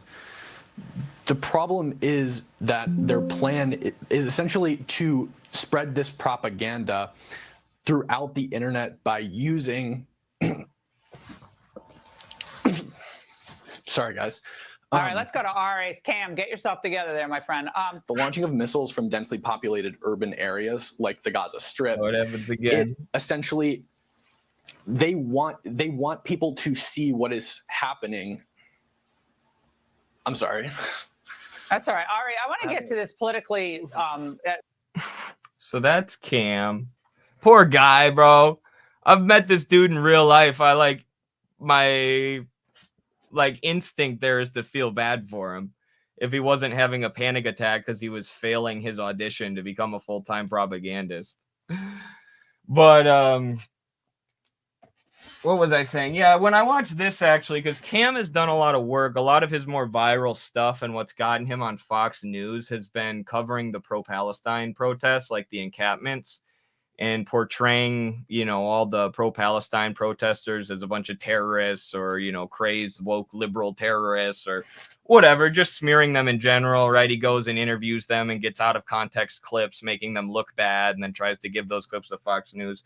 It makes me wonder if, you know, there is some kind of Zionist backing there, because that would be the path of least resistance, right? If you're a young person who desperately wants to become an imperialist propagandist, the path of least resistance would be to be a hardcore Zionist and smear the pro-Palestine movement, because there's all this Zionist money right now that will pay you to do that. I mean, I've told the story. There was a guy on TikTok the other day who was posted a video ranting. He's like, man, I've been doing pro-Israel streams for like 2 weeks, and this organization promised to pay me, but they never did. Fuck them. And then like 2 days later, he was back doing pro-Israeli live streams. Like, they're absolutely paying people to do this shit and say this shit and take these positions on certain issues. I'm not saying Cam is, but if I was him and I wanted to become a full-time propagandist and work for PragerU or whatever, that's what I would do. But what do I know? I'm just somebody who only gets funding directly from their audience and stands on principle. What do I know about being a full-time Fox News propagandist?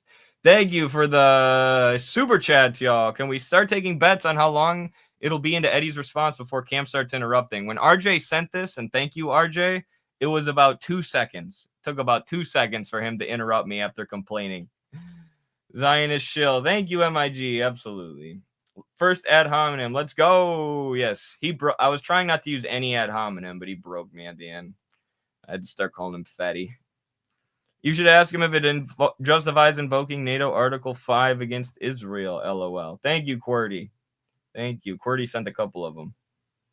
Lawn Guy, $5. Thank you, brother. Appreciate you. Joey, I've heard nothing but Zios arguing on X since October 7th for months. Lies after lies, all the same tactics. It's tiring. I don't even think debating them is worth it anymore. You might be right, Joey. Thank you for the $100. I thought it would be fun because the liberty is such a cut and dry issue, bro. Like, it is such a cut and dry issue. There's no fucking way they attacked that ship on accident or because they thought it was an Israeli ship. There is no way. And Lyndon B. Johnson and the CIA director said as much, and many other people. I didn't want to get into the minutia. But I could do another stream if you guys want, detailing all the evidence and the eyewitness testimonies and the transcripts that he was talking so much about.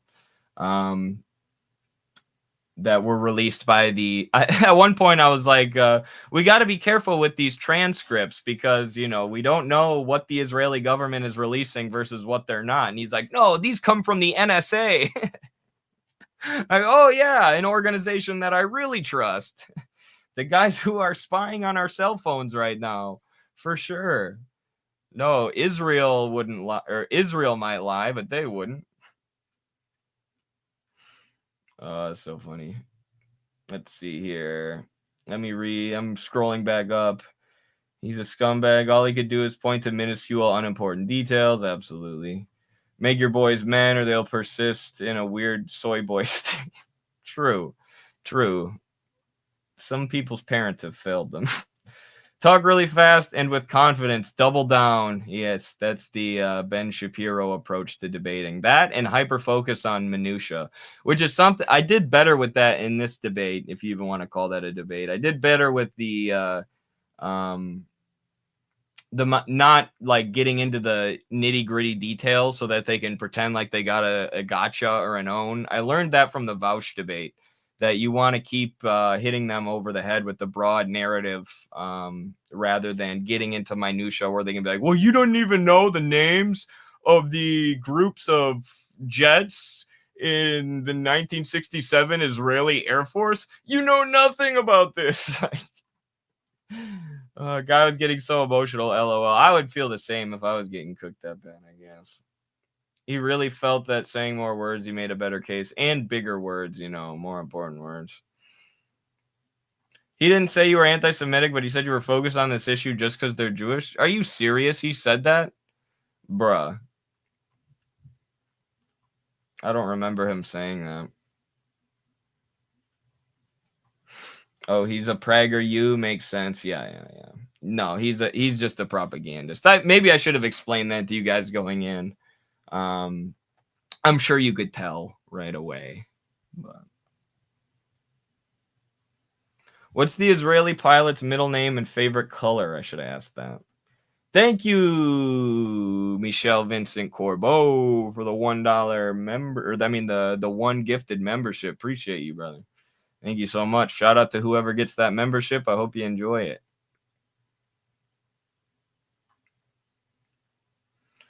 He talked so fast and went all over the place. Yes. Eddie, you didn't even know the models and serial numbers of the rescue torpedoes that were launched. Come on, man. I know. I didn't even know the serial number. I only knew the manufacturer was Boeing and Raytheon or whatever American weapons contractors sold Israel those torpedoes that were fired upon American troops. That's all I knew. I didn't even know the serial number. The rescue torpedoes. And I mean, I didn't even get into this, but they sent the helicopters actually for rescue, to pretend like, oh, we're coming to rescue you now. But those torpedo boats absolutely lit them up. And the USS Liberty did not have the guns to defend itself at all. So the idea that those were sent for rescue, like, yeah, we're going to fire these torpedoes, just hop on top of them and dip out. Someone says that was the worst argument of the debate, the one about the NSA.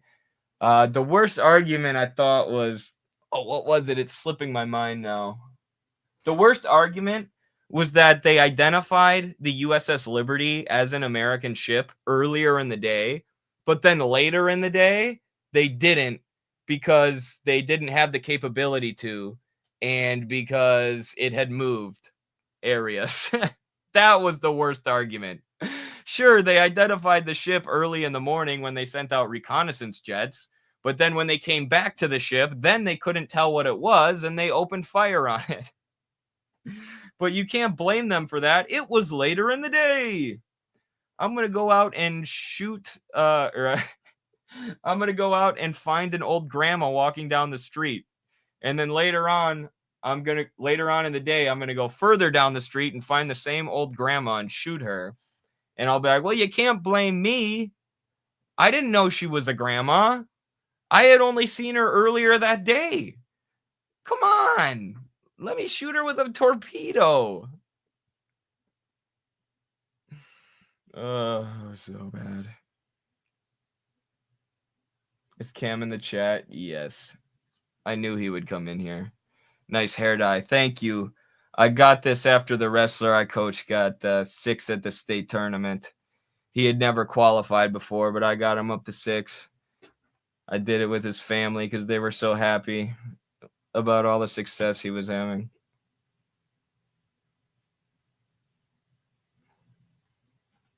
Basically, Cam Higby's argument is that Israeli soldiers have really bad eyesight, essentially.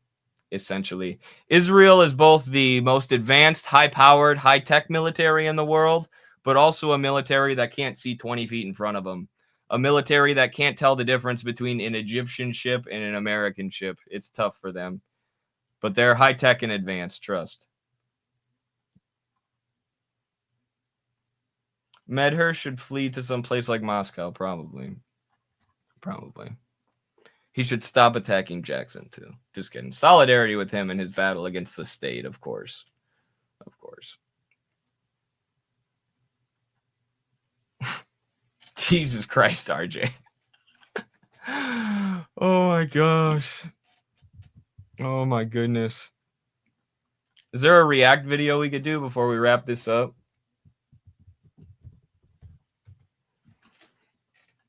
Make sure, if you guys haven't yet, please make sure that you check out Haz's video on his second channel, the Haz channel here. If you can, click on it from your For You page rather than going to his channel and clicking on it, because that'll help with the algorithm. But open this video on your phone or something. I mean, watch this video. It's a great video, but a lot of you are already pro-ACP. You know that the attacks against us are nonsense. But to boost this video in the algorithm, make sure its watch time gets up. I don't know if that's legal. I don't know if I'm legally allowed to say boost this in the algorithm. But if somebody were in a video game, hypothetically, to play this video full length on every device in their house, then it would really boost it in the algorithm. Just saying. I'm not saying you should do that if it's illegal, but someone hypothetically could do that to increase the watch time and make sure that people are aware of the nonsense lies that are being told about us. What the hell? Where'd this go? All right, let's watch a USS Liberty video before we wrap. I haven't seen this one.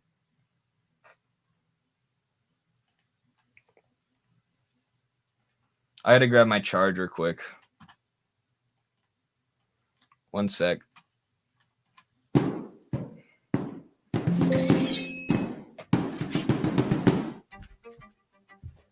On June 6, 1967, Israeli Air Force fighters attacked Egyptian air bases, destroying 80% of their air assets.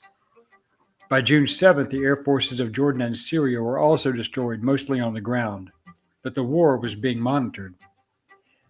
The United States and other nations had a vested interest in what was transpiring in the Middle East, and gathering intelligence was critical for both political and strategic military planning. What was the USS Liberty? Why was it in the Eastern Mediterranean Sea during the Six-Day War? Why did Israeli air and naval forces attack an American ship? Why was so much effort put into the cover-up after the event? Hello, I'm Colin Heaton, a veteran of the United States Army and Marine Corps, former history professor, book author, and welcome to this episode of Forgotten History.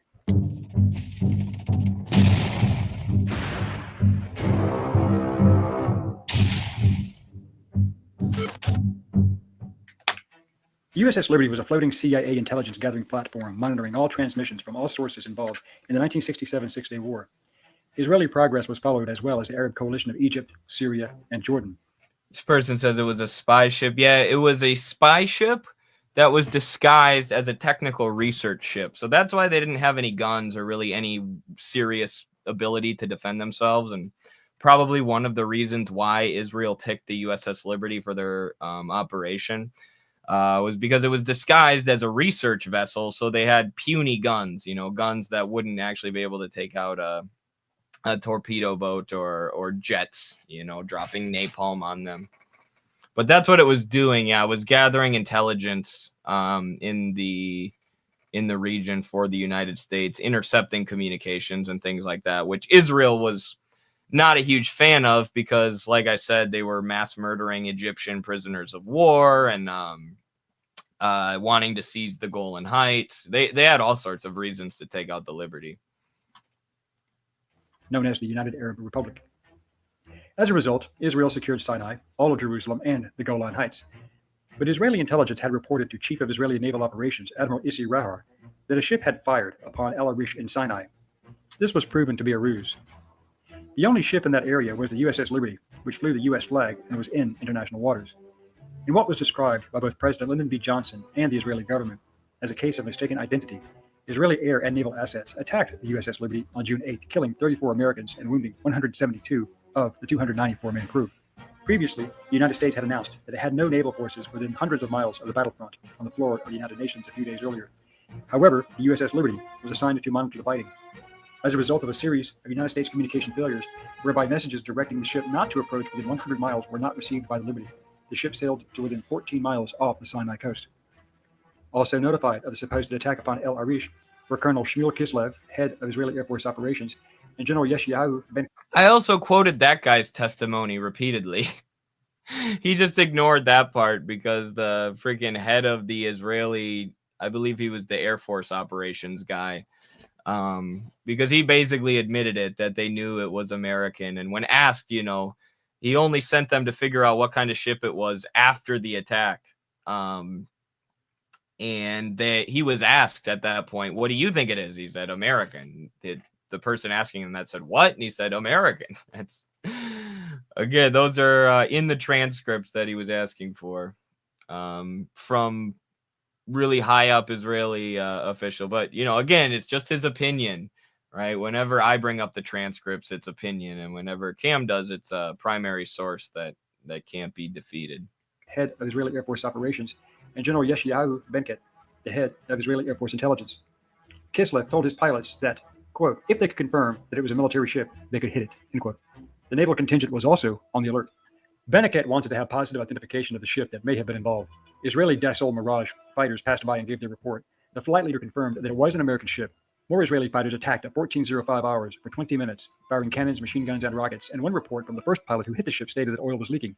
During that time, on board Liberty, Radioman Terry Halbardier and Glenn Oliphant followed the captain's order and broadcast in the clear that they were under attack by unknown forces and needed assistance, but their communications antennae were then damaged.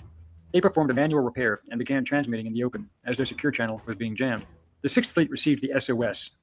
That part I didn't even get into, the part about all their communications being jammed, which is true. And the U.S. actually dispatched a ship to help, and then they ended up calling that ship back, which there's a lot of, questions about why that happened. I didn't bring that up because it's not like the strongest piece of evidence. I don't know that there's like hard sources that happened, but that's what a lot of the articles you'll read about it say happened. And the communications being jammed, I didn't go into because Cam has this dumb response to that where he says, well, all of the phones were hardwired into the ship. So there's no way that the Israeli pager bombers could have done anything to sabotage those communications because they were hardwired to the ship, which gets into a debate about technical minutia, about communications jamming. And I don't know shit. All I know is the Israelis probably have the ability to jam whatever the hell they want. You just got to shoot jam at it, like in Spaceballs. They're jamming us. And informed the commander of the carrier task force on board the USS Saratoga, Captain Joseph Tully, who called and launched 12 F-4 Phantom fighters to assist Liberty. And the hotline between Washington, D.C. and Moscow was activated. Moscow was informed that American aircraft were being launched only to surmise the situation regarding the Liberty, not to get involved in the war. But as the Phantoms were en route just minutes away from saving the Liberty, it was reported that Secretary of Defense Robert Strange McNamara mysteriously had them recalled. The only way a SecDef could do that was by presidential authority. Johnson knew the truth, and he was part of the problem. The next wave of Israeli aircraft arrived after the Phantoms returned to the Saratoga, and these were Dassault Super Mysteers with napalm and canister bombs. One pilot called out the ship's identification as Charlie Tango Romeo 5, and that there is no flag on her. This was a strange report, as the previous recon flight clearly stated that there was an American flag, and the ship was identified as such. It is believed that this call was made as a ruse to cover the Israelis should these attacks be recorded by third parties. When that transmission was made, Colonel Kislev ordered all aircraft to stop the attack, as he believed that the ship was, in fact, American from the call sign. But the Israeli commander of the torpedo boat squadron, Moshe Oren, stated that he was not informed that there was a recall from an attack, and was informed, in fact, that it was the Egyptian freighter, the El Qasir. Therefore, he launched 3 motor torpedo boats. The order to halt all attacks, which followed the second wave of fighters, was supposedly not received by the naval assets, whose 3 torpedo boats launched 6 torpedoes at the Liberty, with 5 failing to hit target, but the one that did contact killed 25 men and wounded many more. This account is in great dispute. However, the Israeli argument of misidentification fails for several reasons, one being that if they believed it was an Egyptian ship, why did they specifically jam the secure American radio frequency, which were specifically narrow bands? Another problem was the identification issue, in that the Liberty, at 10,100... Maybe I should have brought up the jamming of the... because I didn't... That's like one of those technical details that I didn't know, is they were jamming the specifically American frequency, which is actually a really strong piece of evidence against the idea that they thought this was an Egyptian ship. Why would you target, or why would you jam the American radio frequencies if you're attacking an Egyptian ship? I mean, damn. I guess I should have brought that up. Here's what I was talking about with the sizes of the boats. Like, with these Israelis are so smart and so high tech and so advanced, but they can't tell the difference between these two things. I don't know shit about boats, and I can tell you the difference between these two things. I've never even played a World of Warships, and I can tell you the difference. 150 tons, was 5 times larger than the ship they claimed to have mistaken for the Liberty. Both ships had totally different profiles. In addition, if the attack was a simple error, why were these really... You're right. Oh, if they would have hit with the other rescue torpedoes, everyone would have been saved. Either that, or the ship would have sunk, and then Israel would have blamed it on Egypt. Jets unmarked, bearing no Israeli symbols, carrying no national identification, in violation of international law. Had the F-4 Phantoms from the Saratoga not been recalled, the torpedo boats would not have been able to engage, and the majority of the men would not have been killed and wounded. The official American position was that Israel called and said that they had recognized their mistake and the attack was over. So therefore, in response, McNamara recalled the jets. However, the attacks were then renewed for another 80 minutes. This was a strange development, since the U.S. Embassy in Tel Aviv reported that the Israelis had attacked the ship, but the nationality of the ship was yet undetermined by Israel. If this was true, how would McNamara know to recall the Phantoms, and that it was in fact the Liberty?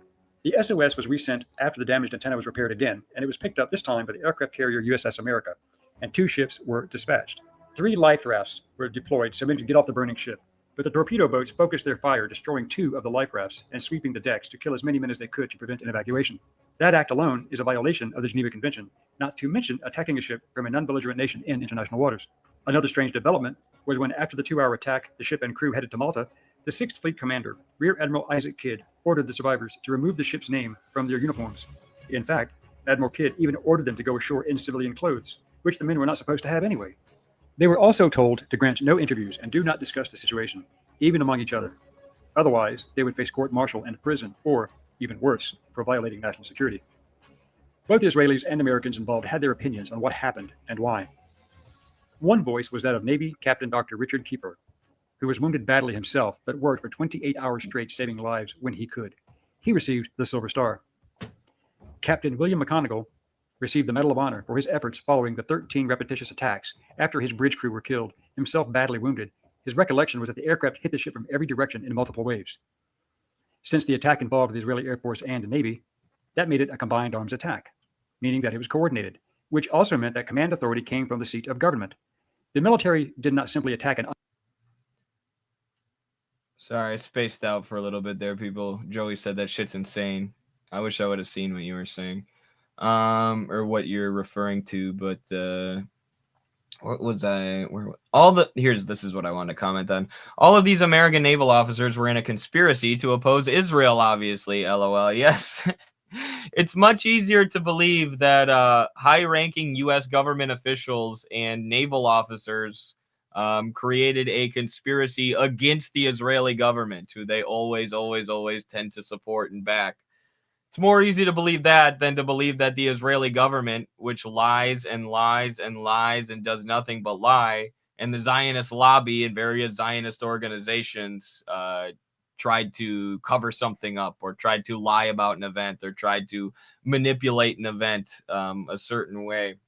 I'm sure it was those naval officers getting together to screw over Israel, and they were able to get the CIA director and shit on board with it. They all wanted to screw over Israel.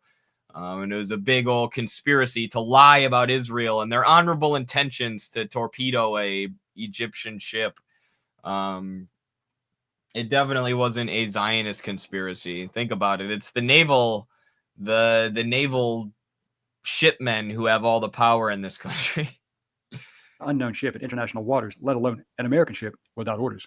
All the crew believed the ship was clearly identified as American, as there were reconnaissance aircraft that passed by close enough for the crew to look into the cockpits. Several high-ranking American military and political persons knew at that time that the attack was deliberate. The question was why. The cover-up was incredible. For example, the press was given limited information to downplay the event. The men were sworn to secrecy, and the Judge Advocate General of the Navy, Admiral Merlin Starling, was given only 24 hours to review the 600-page Court of Inquiry investigation report. He had great reservations about the veracity of the report.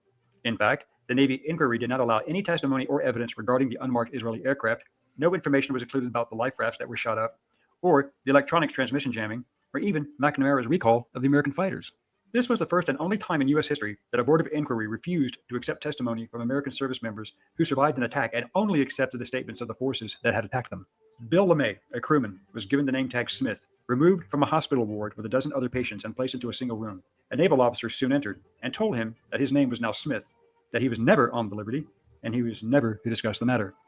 In another completely absurd and totally insane turn of events, the Senate records, as well as the Medal of Honor Society, recorded that Captain McGonigal's Medal of Honor was earned in Vietnam, not off the Sinai Peninsula. His Medal of Honor citation mentions no specific geographic location and does not mention who the enemy was. That's crazy. That's crazy. They wrote the USS Liberty out of the man's Medal of Honor. What the hell? Yo, that's so wild. He got the Medal of Honor for what he did on the Liberty, and they wrote that out of it when they gave it to him. I mean, this channel also has videos on the hollow earth theory. They have no credibility. Are they claiming that it's true, or are they just explaining what the theory is? Because if they're saying that it's true, yeah, that puts a knock on their credibility. If they're saying that, you know, without a shadow of a doubt it's true. But if it's just them explaining an interesting kind of wacky theory, there's nothing wrong with that. Also, the ship's log was also altered to fit the Israeli timeline, supporting that only after 20 minutes of engagement, the ship was attacked for a total of 50 minutes and not 2 hours, breaking up contact after they realized their error. This was obviously not true. But why the cover-up? Why the attack? Over the years, logic mandates that the Israelis knew that the Liberty was a communications gathering spy ship and would be listening in on all communications, Arab and Israeli. Their push into the Golan Heights, as well as their attack in the Sinai, would have been recorded in real time by the Liberty. In fact, the director of the National Security Agency, Marshall Carter, stated that he believed the attack was deliberate so that Israel could maintain the secrecy of their operations. Sinking the ship and killing all on board was the only way for Israel to have accomplished that mission. The CIA transcripts were handed to the American ambassador in Lebanon at that time. The transcripts clearly show that the pilots, upon reaching Liberty, reported that it was an American ship. Their war room ordered them to attack. Again, the flight commander repeated his warning that the ship was American. Again, he was told, "You have your orders." Nope, didn't happen. Fake. Read the transcripts. Fake. Nope, didn't happen. And the attack started. These reports were also supported by an EC-121 airborne surveillance aircraft operated by the National Security Agency, which also recorded these transmissions, confirming that Israel knew the ship was American. They even stated in their own radio transmissions that they saw the flag. And this was true for both the air and naval assets involved in the attack, contradicting their official statements. What came to light later was the justification for sinking the Liberty and killing the crew. Moshe Dayan, the commander-in-chief of Israeli forces, had ordered the attack. This was due to the fact that Israeli commanders in the field were authorized to execute Egyptian prisoners of war rather than lose time transporting and securing them. Israeli military historian Uri Milstein claimed that there were many incidents in the 1967 war in which Egyptian soldiers were killed by Israeli troops after they had raised their hands in surrender. It was not an official policy, But there was an atmosphere that it was okay to do it, Milstein said. Some commanders decided to do it, others refused, but everyone knew about it. Against Israel. American officials at the highest level would have known this, including President Johnson and Robert McNamara. Israel's legitimacy was already in question since they launched the preemptive strike on Arab airfields, as their intelligence supposedly had information that the Arab forces were preparing to launch attacks against Israel. American officials at the highest level would have known this, including President Johnson and Robert McNamara. It does not take a great stretch of logic to understand why the cover-up took place, and from where it originated. Yep. Now they're going to get into the motives. It's a decent video. Forgotten history, huh? Let's see if they have a Hollow Earth video. I don't know what the hell the Hollow Earth is, but...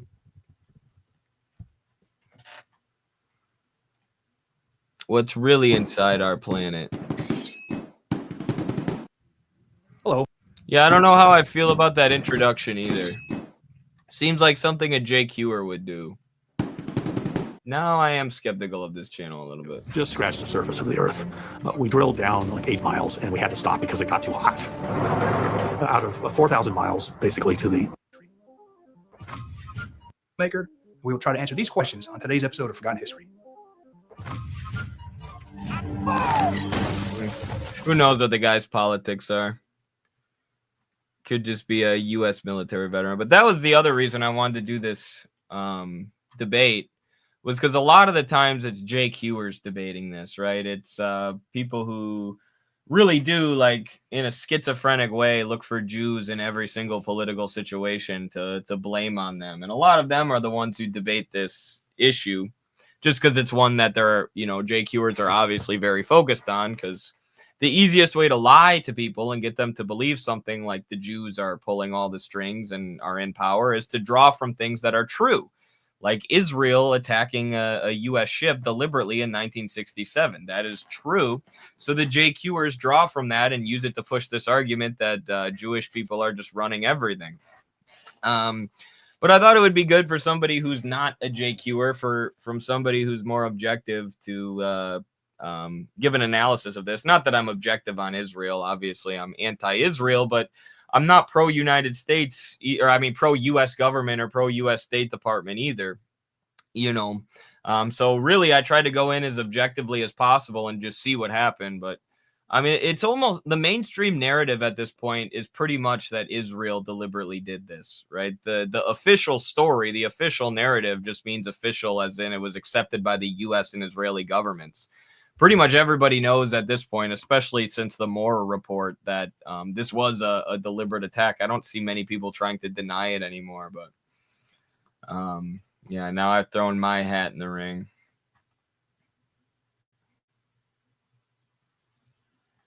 No, you don't have to, but the USS Liberty one can still be on point, even if they're quacks. Right.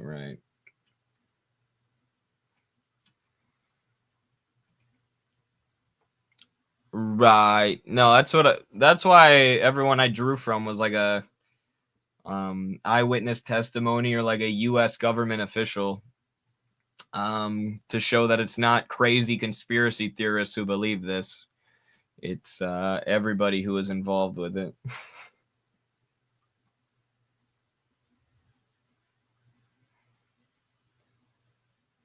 Hollow Earth is more like Ancient Aliens. Interesting, but I'm gonna need more than a video or two. Yeah, bro. There are some people who, like, once they realize the government is lying to us, once they realize the system is bad, they will believe anything they see on a YouTube video.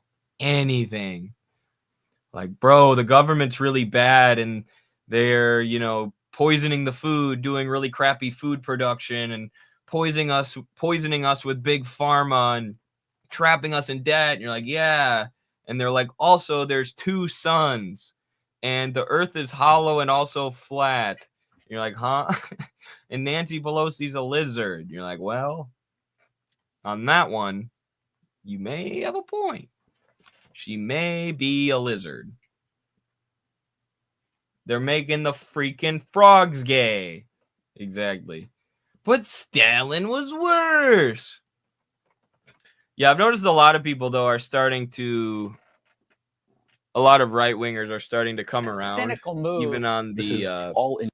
Stalin, China, tanky, existing socialist states thing, because they realize that this is the one place, or these are the countries where the big banks don't have all the control.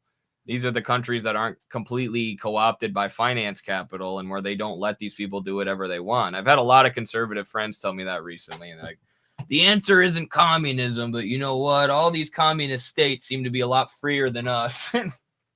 And the only reason our government hates them is because they're communist and not letting the banks in. It's like, wow. Wow, the answer is so simple, guys. You're just so scared of the word communism. Ugh. Sorry, I dropped something. What do y'all tell people who bring up the Uyghurs? I explain it to them what actually happened, but I cite my videos. I've done a lot of videos on it, and I point people to those videos, going through all of the evidence of the Uyghur genocide, and talking about Adrian Zenz and who he is, and the Epoch Times and the Falun Gong and all this money that gets put into the Uyghur genocide narrative. So, and I show videos of people in Xinjiang showing the Uyghur language, showing that it's not actually being done away with. So, China sucks at genocide. I know. They're trying to erase this culture by building all these mosques and cultural sites. What are they doing? They're so bad at erasing culture and people. Yep, that's all lies, you bet. But the distrust of authority leads them to question the BS about communist countries and history. Exactly, Zach. Yeah, that's kind of what I was saying.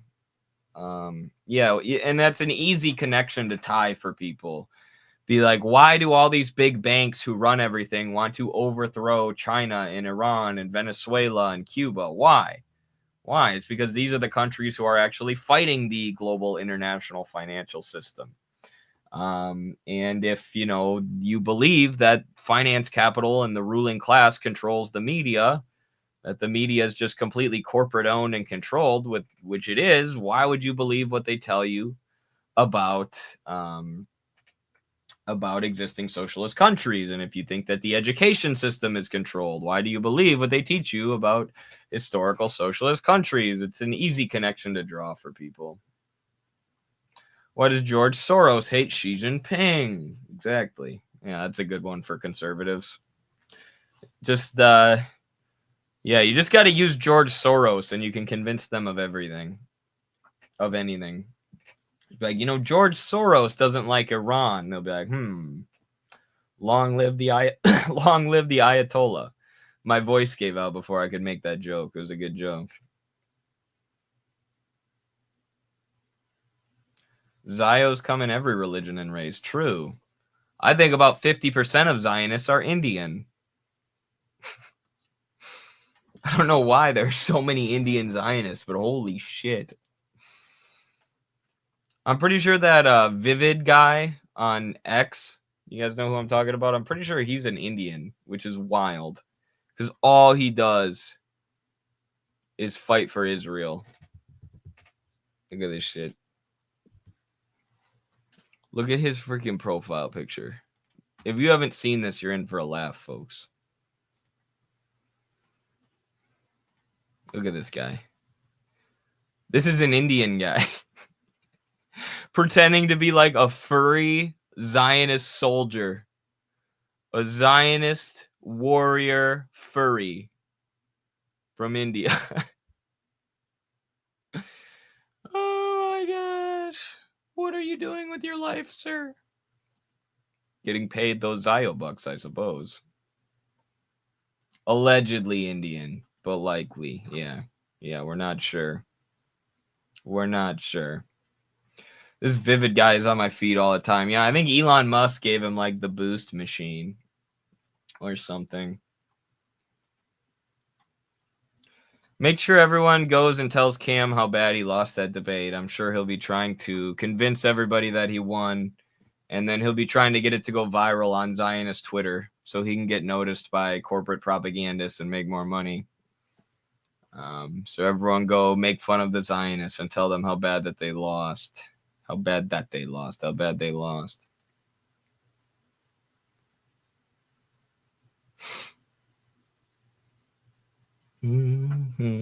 The boost machine. Some people get it, some people don't. Midwestern Marx, definitely not getting the boost machine. Unfortunately. What is going on here with my YouTube?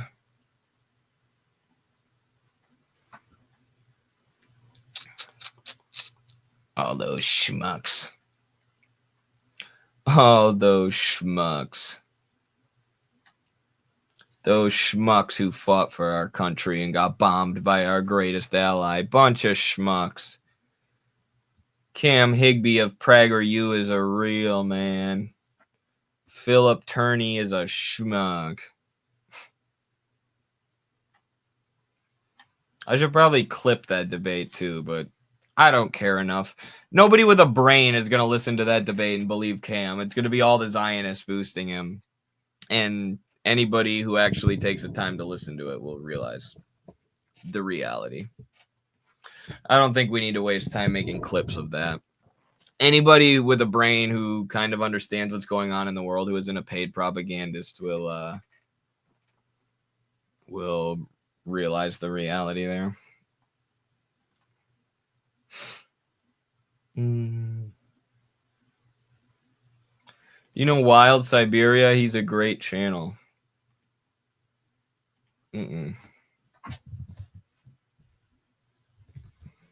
What's that?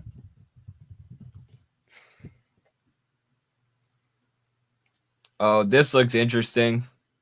Does anyone else? We don't have to react to this right now, but I bet I will probably come back and react to parts of this. It's a little bit long to react to the whole thing, but this guy is pretty cool.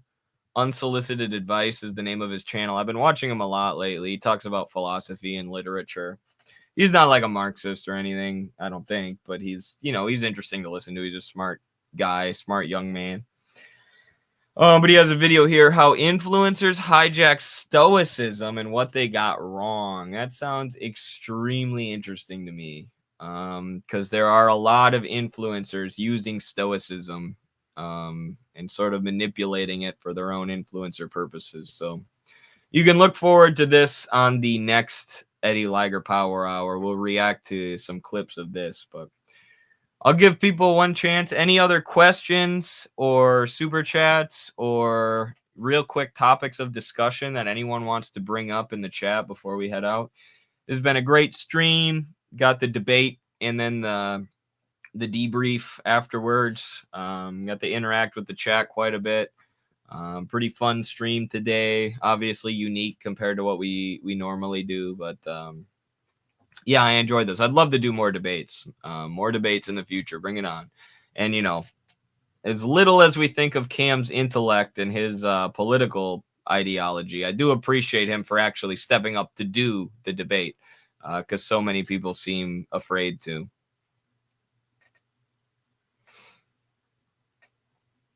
Dan from Wild Siberia is a good guy who served in the Marines and is generally aware. Okay, I'll check it out. Older sister turned 39 today. Happy birthday to your sister, Retro Gamer. Hope she's having a great day. Ooh, I've seen this guy's videos. Yeah, he's pretty good, isn't he? People are people anywhere and anyhow, and we're really running out of time to be too picky. Damn right, brother. Damn right. All right, folks. I appreciate the shit out of you all. Thank you to all our super chatters today. Thank you to all our supporters. We couldn't do it without you. Wouldn't do it without you. But as long as we have you by our side, we'll keep going till the end. acp.us. Make sure you join the party if you haven't yet. We'll see you next Wednesday. Stand up, all victims of oppression, for the tyrants fear your might.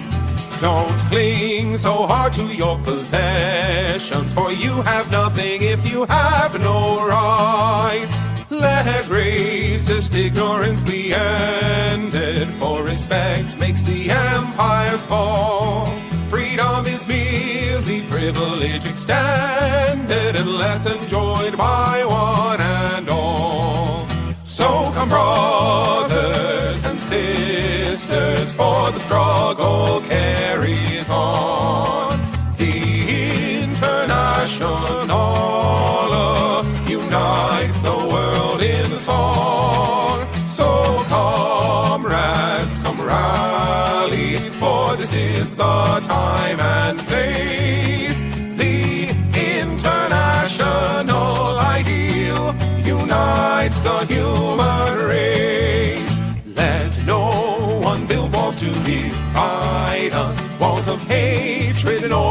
walls of stone. Come greet the dawn and stand beside us. We'll live together or we'll die alone. In our world poisoned by exploitation, those who have taken, now they must give. And end the vanity of nations, we've but one earth on which to live. So come brothers and sisters, for the struggle carries on. The International unites the world in the song. So comrades, come rally, for this is the time and place. The international ideal unites the human race. And so begins the final drama, in the streets and in the fields. We stand unbowed before their armor, we defy their guns and shields. When we fight, provoked by their aggression, let us be inspired by life and love. For though they offer us concessions, change will not come from above.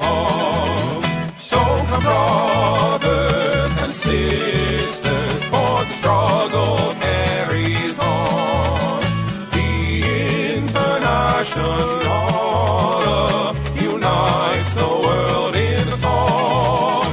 So comrades, come rally, for this is the time and place. The international ideal unites the